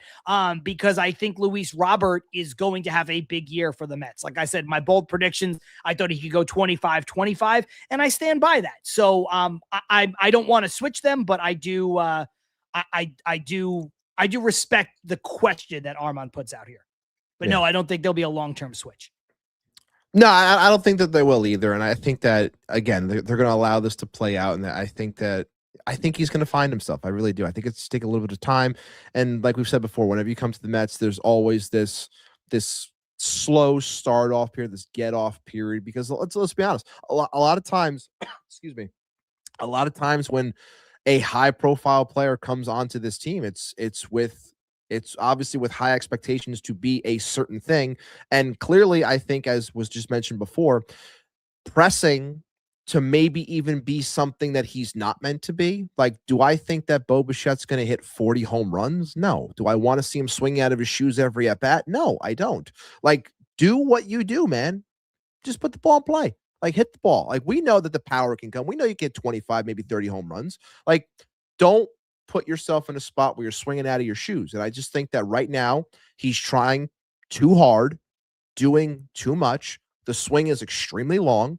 And, right now, I don't think it's any secret. Like, I think the pitch to throw Bo right now is high and tight. And people are throwing him high and tight, and he is not coming close to touching that ball. Not coming close. And every time he's touched it, it's been an inside-outed pitch, and it's a slow roller, or he's not touching it at all. Like, that's exactly where I would keep throwing him until you show that you can get your hands out. So it's going to come. I'm not or lay off it if it's or if it's too lay up, off it. Yeah, or lay off of it. But that's where they're attacking him high and tight. They're attacking him under his hands because it's clear that he is too long right now. It'll get proper. It'll get right. I don't think this is going to be an issue for, a majority of the season like people are fearing it might be. Joe DeMeo says, I mute, I block. LOL. Smart man. Smart man. I've started doing the same. I've been muting for a long time, but now I've been blocking. It's really fun. Anyway, next contestant on this fair or foul problem, not problem. Yes. Carlos Mendoza. Since you went first last time, I guess I'll go first now. Yeah. Look, I don't blame Mendoza. I said earlier that I don't have a problem with the issues, the usage of like Jared Young at all. I haven't had a problem with anything that he's done in terms of lineups. I thought they've all made sense. I thought, people were like, oh, what about Beatty? He's got to play 2 days in a row. Well, Beatty got into both of those games anyway. He got two at bats in both games that he hasn't started yet. Also, like, Brett Beatty is like a poor man's Ben Zobrist right now. He's going to get every day at bats, either a DH, first base, third base, left field, right field. So you're gonna the guys like that, and Beatty's also gonna be. He's your first guy spelling all of your starters in all of those spots while quasi being the starter at DH. You have to find a way to get him a day off too. You know what I mean? Like, it's not as simple as with the catcher. It's like, okay, day game after a night game, sit him, or night game before a day game where the matchup is favorable. I'll just, kind of give him a day off here or there. You have to find a way to get Beatty off of his feet. So I haven't had a problem with the way Mendoza's done anything with the lineups. I thought they've all made a tremendous amount of sense. I also thought he's been pretty aggressive. He's been aggressive going lefty-righty with pinch hitters. He's been aggressive getting pinch runners in there. He gave Luis Robert Jr. a day off that was dictated and then had him come in and I think pinch run or come in and play defense. Either way, he was on the field on defense. But you know what I'm saying? He gave him his day off, but he couldn't give him a full day off because the game didn't dictate that he needed a better defensive outfield out there. So he went back to Benj and Robert and Soto. So I have no issue with the lineups. I have a little bit of an issue with the bullpen just because of everything we talked about at the top of the show. Again, I understand using Richard Lovelady in certain spots, and I'm not going to get over the top heated on it because we talked about it in the first half. If you missed it, you can go back and you can listen to it. I don't want to rehash all of my points from then. But one of Mendoza's biggest problems in his managerial tenure with the Mets, in my opinion, has been bullpen usage. Agreed. So I will call this, an orange flag because it's, again, I guess I'll use the example that we used at the top of the show, which is I don't have a problem with Dickie Lovelady coming into a game, but I have a problem with not using Tobias Myers in a winnable game on Sunday and then using Tobias Myers in a less winnable game today. And to me, that shows a little bit of lack of understanding or feel in the moment. And that is my biggest issue with Mendoza. Is that his bullpen management overall, now over 2 seasons plus, has left a lot to be desired. And so I am a little worried. I would say what we've seen in 6 games, if I had to definitively say, I would say it's not a problem, but my eyebrows are raised because it could very quickly become a problem. It is an orange flag. It is a medium problem for me. Yeah, I think I'm teetering on this one a little bit, but if you were looking at the meter, it would be more towards problem. And it's kind of stuff that I highlighted at the start, and I agree with everything you just said. I come back to the bullpen usage too, and using guys too much, or like whatever it may be in that sense. But I, for me, like when I look at Mendy, like let's like coming into this season, we had said this all off season too. Like you're coming in on a 1-year deal essentially, on a prove it with a brand new roster. Everything was moved. Everything was moved except you. You were the constant. And with him being the constant, it then brings forth questions about what we've seen to this point. So if I look at Carlos Mendoza, and again, it's probably not fair to nitpick like this, but try to follow me here. If we go and we look at the front half of 24, not pretty. They go on the run, they do, and that's with JD Martinez and OMG and Grimace and all that stuff. Okay, Vientos doing what he did, what have you. Okay, you go into 25, you start off solid, and then it all goes to shit, and you play 400 baseball for 90-something games. And then you roll into this season, and some of those things are still kind of stemming and showing out like it's kind of still there. So, again, is it fair for me to say that this guy was only one hot stretch of baseball in a near 3-year span?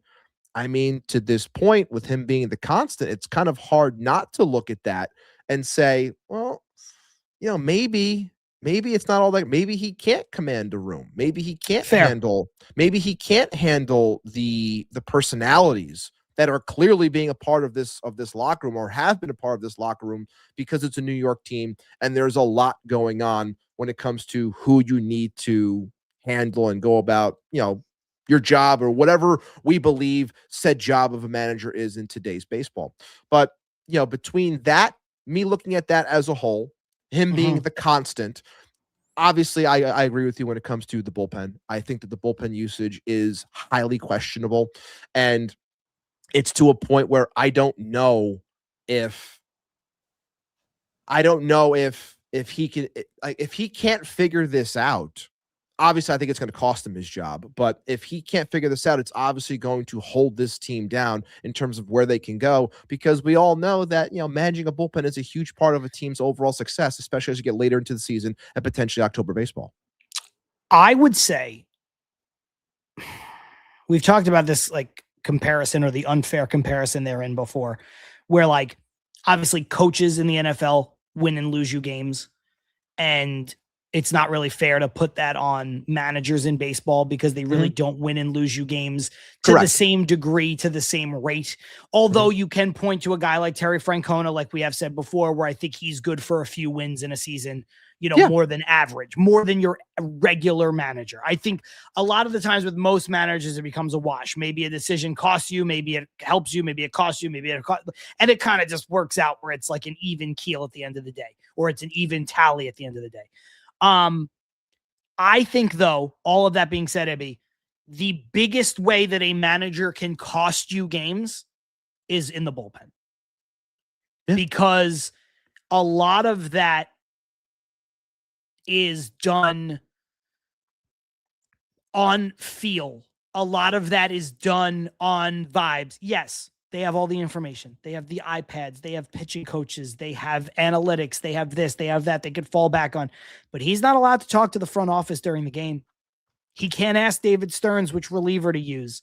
So people like to, blame this, blame that. A lot of pitching decisions, as far as the bullpen goes, still kind of go on feel. And so that's the thing that scares me. And you make a really good point as far as the other stuff is concerned. And I was going to bring up M-Easy's old point as another bit of a red flag or orange flag, but they brought it up themselves. I think the mental lapses by players is Mendoza's biggest problem. That stuff happened last year. This kind of ties into what you were saying. And you just had Lindor come out and say to the media that he forgot how many outs there were. I just got that sent to me in a message.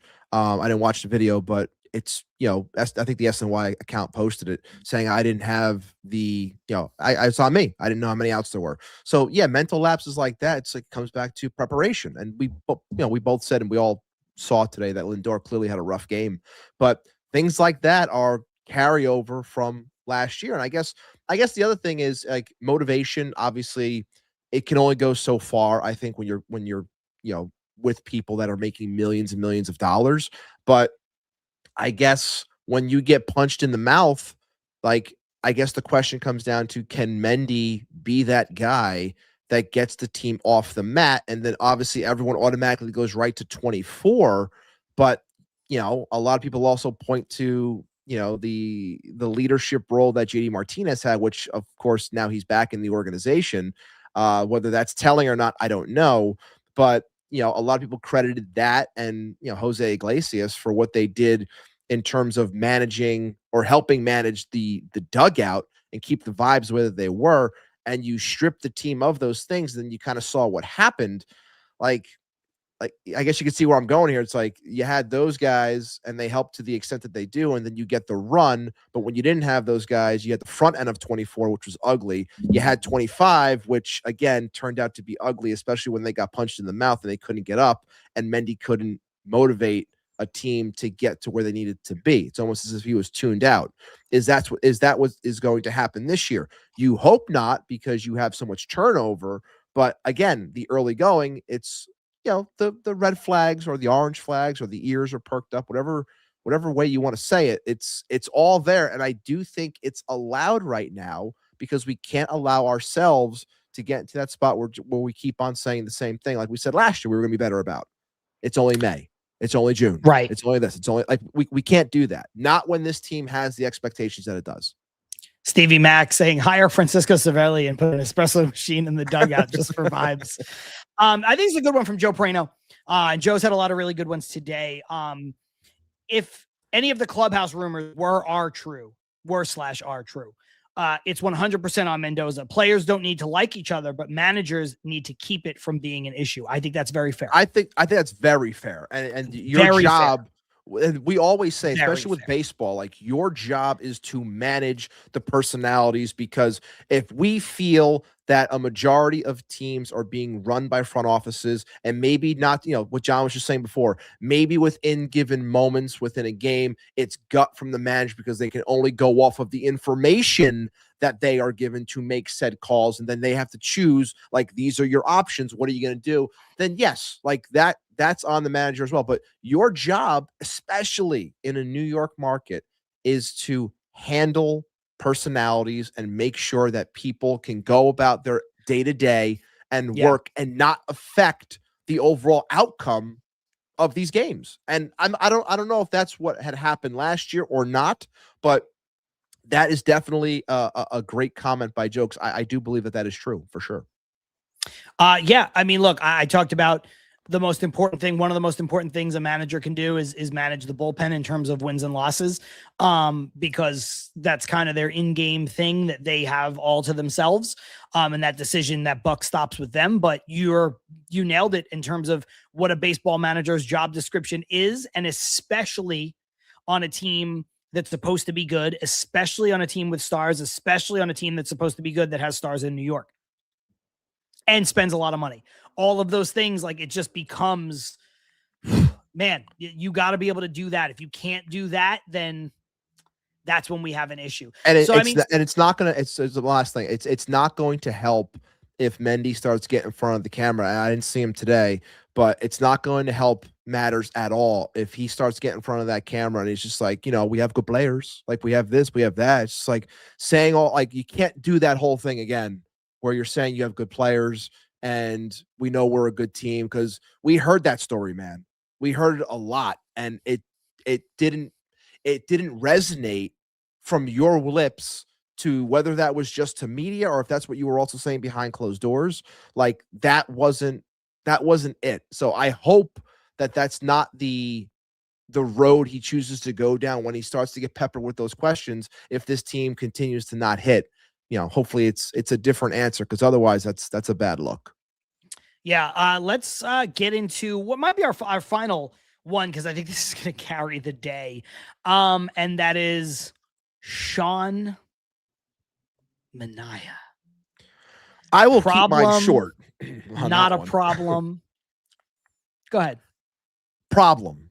Big problem. Big problem because I had said to you on this show a couple weeks ago, I think it was to you, or maybe it was to Keith. I can't remember who I said it to, but we were talking about Manaea, and I had said that I don't have a problem if Manaea works in a piggyback role, if he's coming out of the pen, because the velocity should then be there, because you don't have to give all that much length. If you're going from a mindset of being a 5-6 inning pitcher to back to being a 2-3 inning pitcher, then that allows you to air it out a little bit more. If the velocity is still not going to be there, and it wasn't there on Sunday, and I saw it because I was there, and if you're going to bring this guy in to provide length for that 2-3 inning type of role, and he only gets 4 outs, and he doesn't look good in the process, this is now an anchor, and not a good anchor for your team when it comes to how you can then manage said bullpen. So having someone like Manaea, and you can bring this back to Stearns too if you want, having someone like Manaea there in a role like that, if he can't do the job that you want him to do, well, then he's just hurting the entire process, not only for that game, but what you're going to do in the subsequent games that follow. So that is a huge problem, in my opinion, and why at this point, I had said when I was talking with Keith, when we were talking about like worry levels, I said 7, but I could easily go to 9. I can easily go to 9 yet again, where overall worry is, because I don't like where this is trending. Now, look, it's not that much of a sample at this point, but from what I've seen so far, problem, not good. I don't remember what my worry level was. It was pretty high. I think it was 7.5 when we talked. You and Keith talked about it, and then we talked about it the following week because we had another Manaea spring training start to talk about. I think mine was 7 or 7.5, so I was right there with you. Ibby, I think Sean Manaea is a massive problem. I think he is, honestly, outside of the fact that the offense has not shown up for 6 games, Manaea is the biggest problem on the roster currently. I like, people are like, the Mets are 3-3 and haven't looked good on offense. That is the talk of the first week of the season. 100%. I already talked about it. We already talked about it. The offense has been the biggest reason why they haven't won games. 100%. I'm not letting the offense off the hook. No, this is on the offense. Collectively has been bad. However, the single worst problem on the roster is Sean Manaea. Now, Sean Manaea seems like a really nice guy. I want to root for Sean Manaea. He seems like he'd be a good guy to hang out with. The Mets, Ibby, are telling you that the worry should be 10 out of 10 or 11 out of 10 or 15 out of 10. You know how you know that? He's healthy. He's not in the rotation. Yes. Then he gets bumped to the bullpen. And to your point, he's supposed to be a long man, but they don't let him go long in a game that was tailor-made for him to go long. Yes. In a game that would have saved some of the bullpen issues that we talk about with Dickie Lovelady. Yes. Not only on Sunday, but since Sunday. Manaea could give you conservatively 60 pitches on Sunday. Maybe as much as don't burn 80? Brazoban then. Yeah. Right. Maybe as much as 80. Yeah. I don't think that's unfair. He was near a full workload at the end of spring training. And to your point, they let him get 4 outs. Now, look, he didn't give up any runs, and he got all the 4 outs, but it did not look good. And I have said, Ibby, on this show, there are 2 things that you cannot have on a roster. You cannot have someone who is unplayable in their role. And the second worst thing to have is a roster redundancy. Sean Manaea right now is giving the Mets both. Sean Manaea is not playable in his role as a starting pitcher, so he's in the bullpen. But he's not really playable in his role as a long relief pitcher that can give you multiple innings in a game the way that Tobias Myers could, like on opening day, that bridges the gap because they don't trust him. So now he's doubly unplayable. But he's also a roster redundancy because you have only 13 pitchers that you're allowed to carry. You need to be able to use all of them. And he gives you a second long man who's not really a long man. If Tobias Myers pitches 3 innings and he can't pitch for 3 or 4 days, you get it. Because when Tobias Myers pitched an inning and a third the other day, he came back and pitched again today. Correct. Sean Manaea pitches and gives you 4 outs, and I don't know if we're going to see him until 2 more days from now. Right.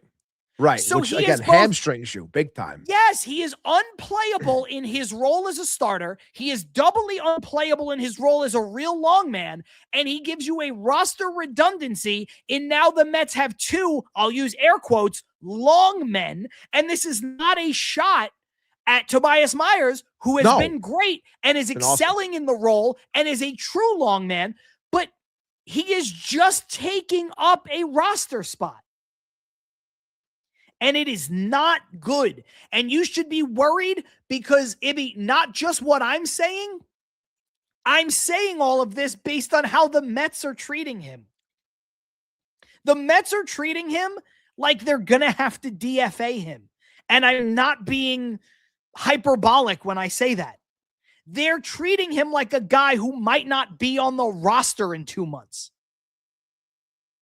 Yeah, and I think some people could point to David Stearns' comments when he had mentioned that, Sean Manaea is a big part of this team. We expect him to make some starts for us down the line. We do think he's going to provide something when it comes to the starting pitching for this team throughout a long season. I heard that, and that's the same exact spiel that he gave for Jeff McNeil. And Jeff McNeil was gone shortly after. So it's not something that I can look at or listen to and be like, oh, okay, like he's going to be here. Like I got that same exact, not verbatim, but like the same laid out talking points about Jeff McNeil, and he was gone within a couple of weeks. Is that going to happen here? I don't know if it's going to happen that quickly, but I do think it won't. It's teetering. It won't for a couple reasons. It won't happen that quickly. One, because he's untradeable.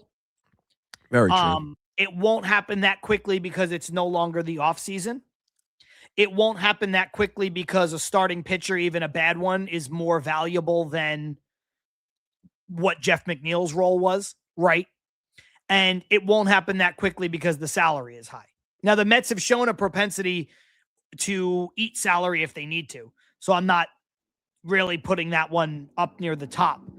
But all of those things are factors, right? Like he's not a starter right now, but he's a guy who could be a starter. He's a guy who is being paid like a starter. He's a guy that could be a starter in a pinch. He's a guy, Ibby, in Manaea, that if you needed if there was an injury or a spot start, you could go to Manaea. You could keep Tobias Myers in the role that he will probably excel at all season in this long relief role. You could keep Christian Scott in the Florida Coast League, getting his feet under him. You can keep Jack Wenninger down. You can keep Jonah Tong down. You see where I'm going with this. No, of course, yeah. Manaea is a guy that you could turn to in a pinch, even if you have to hold your nose and do it. So all of those reasons are reasons why it won't happen as quickly as it did with Jeff McNeil. But I'm not exaggerating when I say they're not talking about him. They're treating him like a guy who's not going to make the season. They just are. And it's not me saying it. It's not you saying it. The Mets aren't saying it. They're acting like it. Yeah. No, I mean, I think we said everything we have to, because it's not something.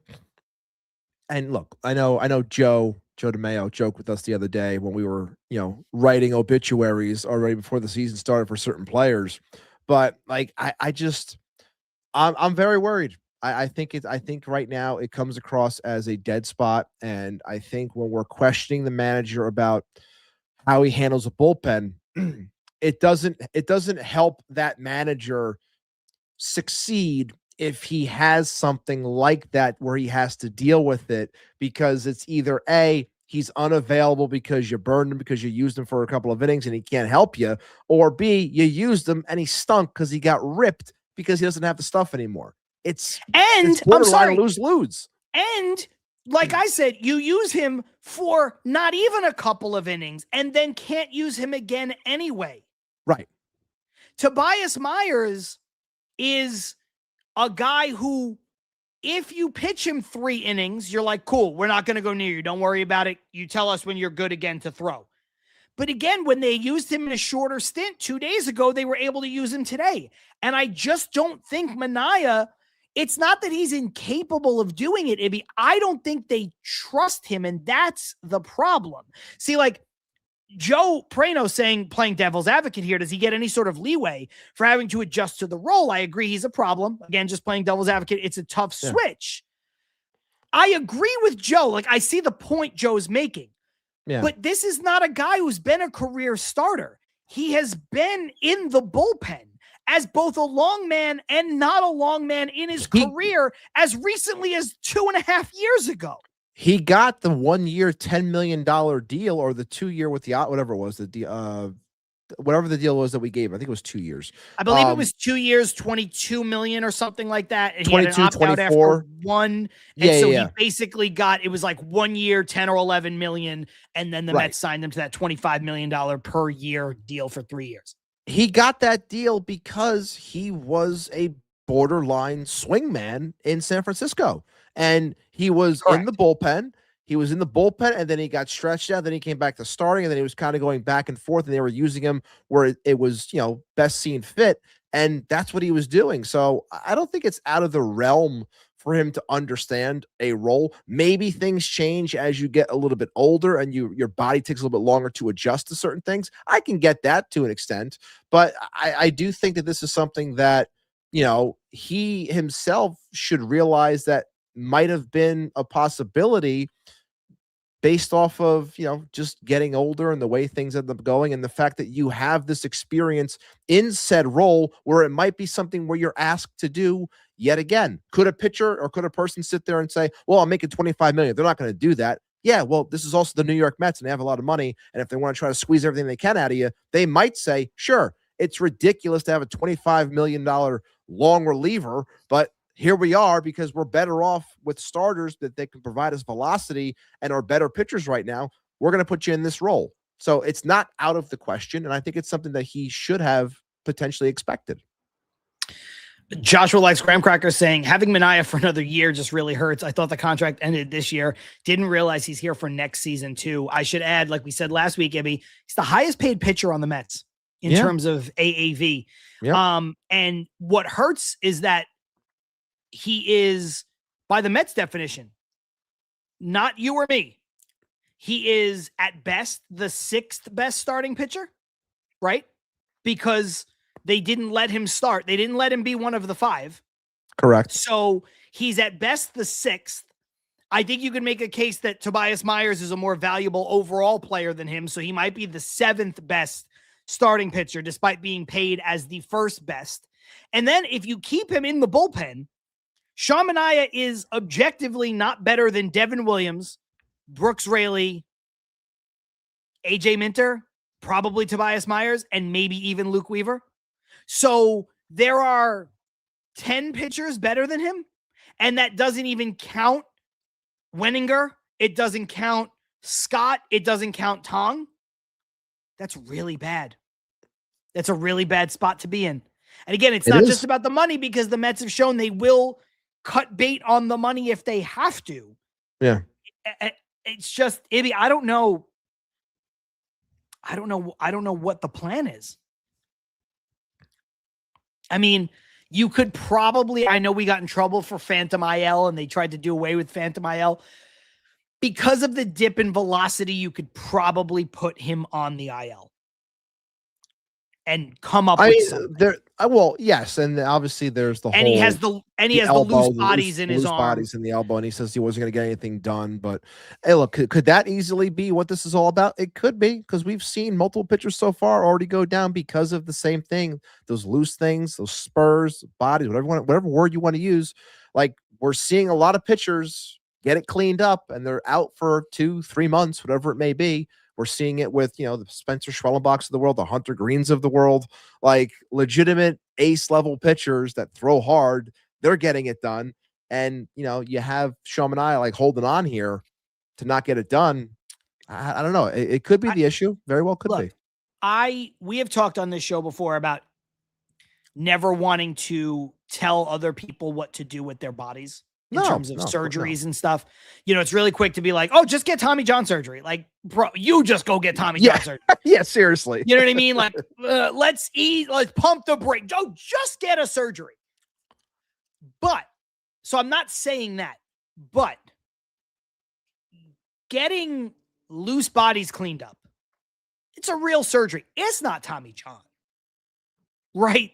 Like, it's not this massive, every surgery is important, things can happen, complications. So again, I'm not just saying just go get it. But my point is this: if you were a pitcher, why wouldn't you? There's an argument for if you're Seth Lugo and you have a partially torn UCL and you're like, if I don't need to get it, I'm not getting it. Fine. But if you're Sean Green and you're Sean Manaea and you just have loose bodies, like you said, like people get it cleaned up all the time. Didn't Lindor even get a procedure similar in the offseason a couple of years ago? Offseason got the elbow cleaned up. Yeah. I guess I'm very confused as to why he didn't want to get this cleaned up during the offseason. Like, he was very adamant, like, I don't need it, it's fine. Like, I understand that you're not sure, especially when you're an older pitcher and you're afraid, maybe because this is your way of being, this is your way of life. You want to be a part of something. You were out last year. You were upset, and he spoke as much as saying that wasn't around as much because of said injuries, not the way it was in 24, blah, blah, blah, all these things. So maybe he just wants to be around, and he was fearful of, this procedure potentially, taking that away from him again. But if you can't go out and do, well, then they're going to find someone that can. And at that point, you're really not going to be here. So, like, it comes back to, like, maybe you should have, but again, everyone's different. Everyone's afraid. Everyone's curious. When you're older, you never know, but it's a rough spot right now for sure. Yeah. And again, we're talking very bluntly about him, but want him to rebound, want him to be a part of this team. Want him to help, of course. It's just right now, and again, it's not us saying it. It just feels bleak. Like, I don't want to go as far to say the writing is on the wall, Ibby, but like, the Mets are telling you what they think, and they don't think much of Sean Manaea right now. And simply put,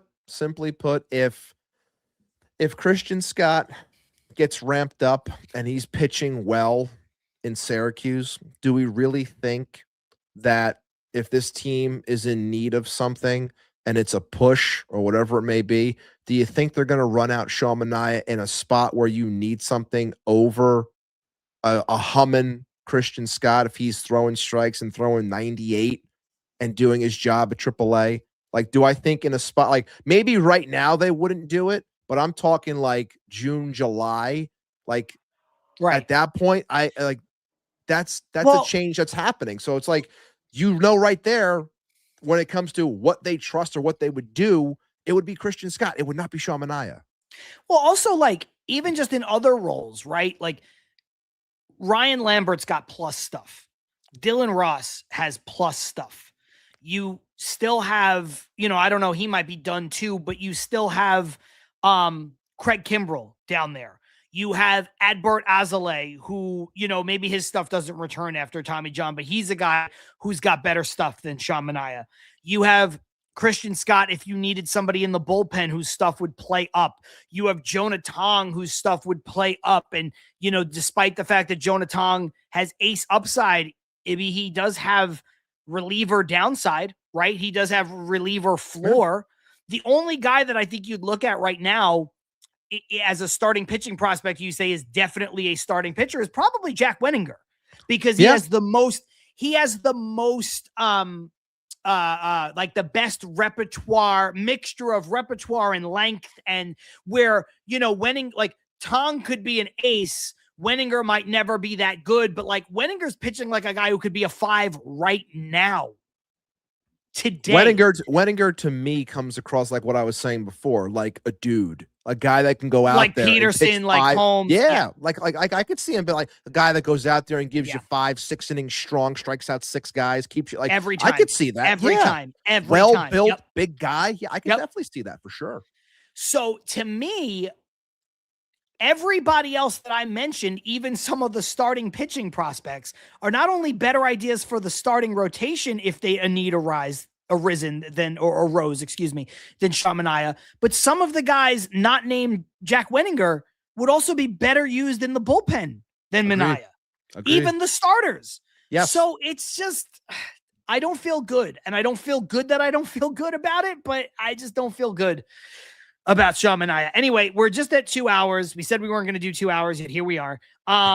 Let's get into our crowned comment. Do you have one today? As we get out of here? I don't know if we kept it starred. Let me see. Oh no, we did. I do have one, so I will run. Oh, you got it. Beautiful. I got you.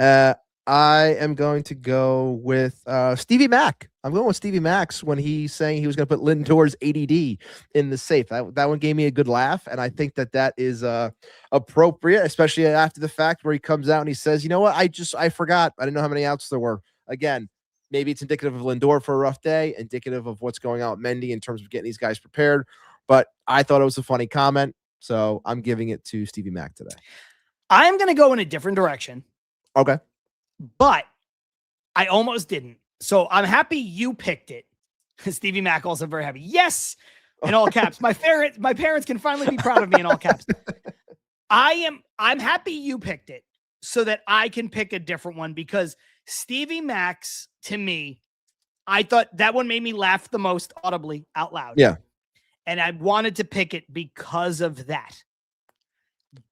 But since you picked it, it frees me up to pick this one, which I don't think is as funny, but I think it's very appropriate considering what the Mets have done to start the season and where we are right now. And that is Keith Blacknick saying, from what I'm seeing from fans today, it seems like Danhausen visited the team. Plus, we're on the road to WrestleMania. We are on the road. Why not? But it feels very appropriate to pick something that alludes to the fact that the Mets might be cursed. They might be cursed. So I'm going to go with that. Plus, like I said, you already took the burden off by picking Stevie Mack. So I think that's a good place. Anything we didn't get to before we get out of here? No, I think we covered everything that we needed to. We'll see if the fair or foul problem, not a problem, becomes a segment moving forward. It might be something good in terms of like recapping like the week that was, or what might be an issue moving forward. We'll workshop it. We'll see if that's going to become something or not. But I enjoyed that very much for the second half of the show. I think we got a lot of stuff off of our chest. I think people are feeling a certain way about this team right now, and I think that I think it's warranted to an extent. And hopefully by the time we come back next week on Wednesday, that it will be a much better brand of baseball that we're talking about and the bats get going. I know we got the 4 coming up with the Giants. Who's after the Giants? Who do we have? I don't know off the top of my head. It's off day, obviously. And then back home, and I don't remember who it is. Before they come back out here to the West Coast to play the Dodgers. The whole back and forth. That's right. Thank you, Brendo. Arizona at home. Okay. So again, team that can hit for sure. Two better. Listen, the Giants aren't great, and Arizona is better, but there are 2 better teams than the ones we just played. I'll say that. That is true. I will say that too. I will say that as well. And hopefully we're talking a better brand of baseball. Make sure you like and subscribe to the channel if you did not already. Shout out to the 100 plus that joined us today. Appreciate it on the post game. Also on the YouTube side, we did have a poll that was running. That was a simple one. Do you think Carlos Mendoza is in trouble of losing his job? Again, I was saying that more so from a stance of, like, is it a seat that's warming up? I probably should have worded it better, but I did it very quickly. But I think everyone understood where I was coming from. But 70% of the 44 votes, 70% said yes. Well, 30% said no. So people do feel as though that those red flags are warranted right now and things could potentially change at some point. Hopefully, we as Mets fans want it to turn around because we want this team to win. But right now, I think it's fair for people to be questioning Carlos Mendoza. Armand saying Arizona and the A's at home, and boy, can the A's hit. A's can hit, boy. A's can hit. Those young A's can hit. So you gotta be careful. Brendo saying, I have a feeling that Shea Langoliers is gonna kill us. Langoliers is on fire right now. He had another homer today. You guys yeah, he has right now. 200 on the season. 200 home runs for the Feels year. Like it. Shea Langoliers. It really does. AB, I agree with you. I think maybe we can do a thing where in season we do this problem, not a problem, fair, foul, whatever. Yeah. And we do that in the second half of shows. So the only thing that I'll further than what you said is if you guys like it, comment on the video because we're going to get out of here in a second. Comment on the video after the fact. Like comment on YouTube, comment on Spotify or Apple, wherever you listen. Let us know in an email, tilmetsdouspart@gmail.com. You can let us know on Twitter.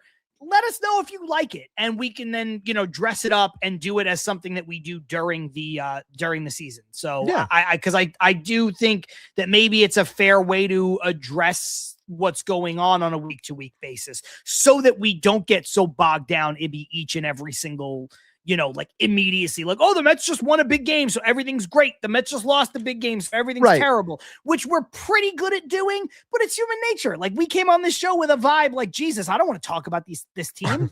This team sucks. It's not always, it doesn't always have to be, 3 players, 5 players. It can just be one specific thing too. If it's fair or foul, problem, not a problem. Like, we can figure it out and we'll make it work and we'll make sure that the show continues to flow.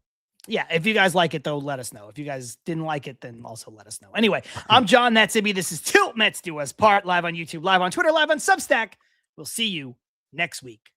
Peace.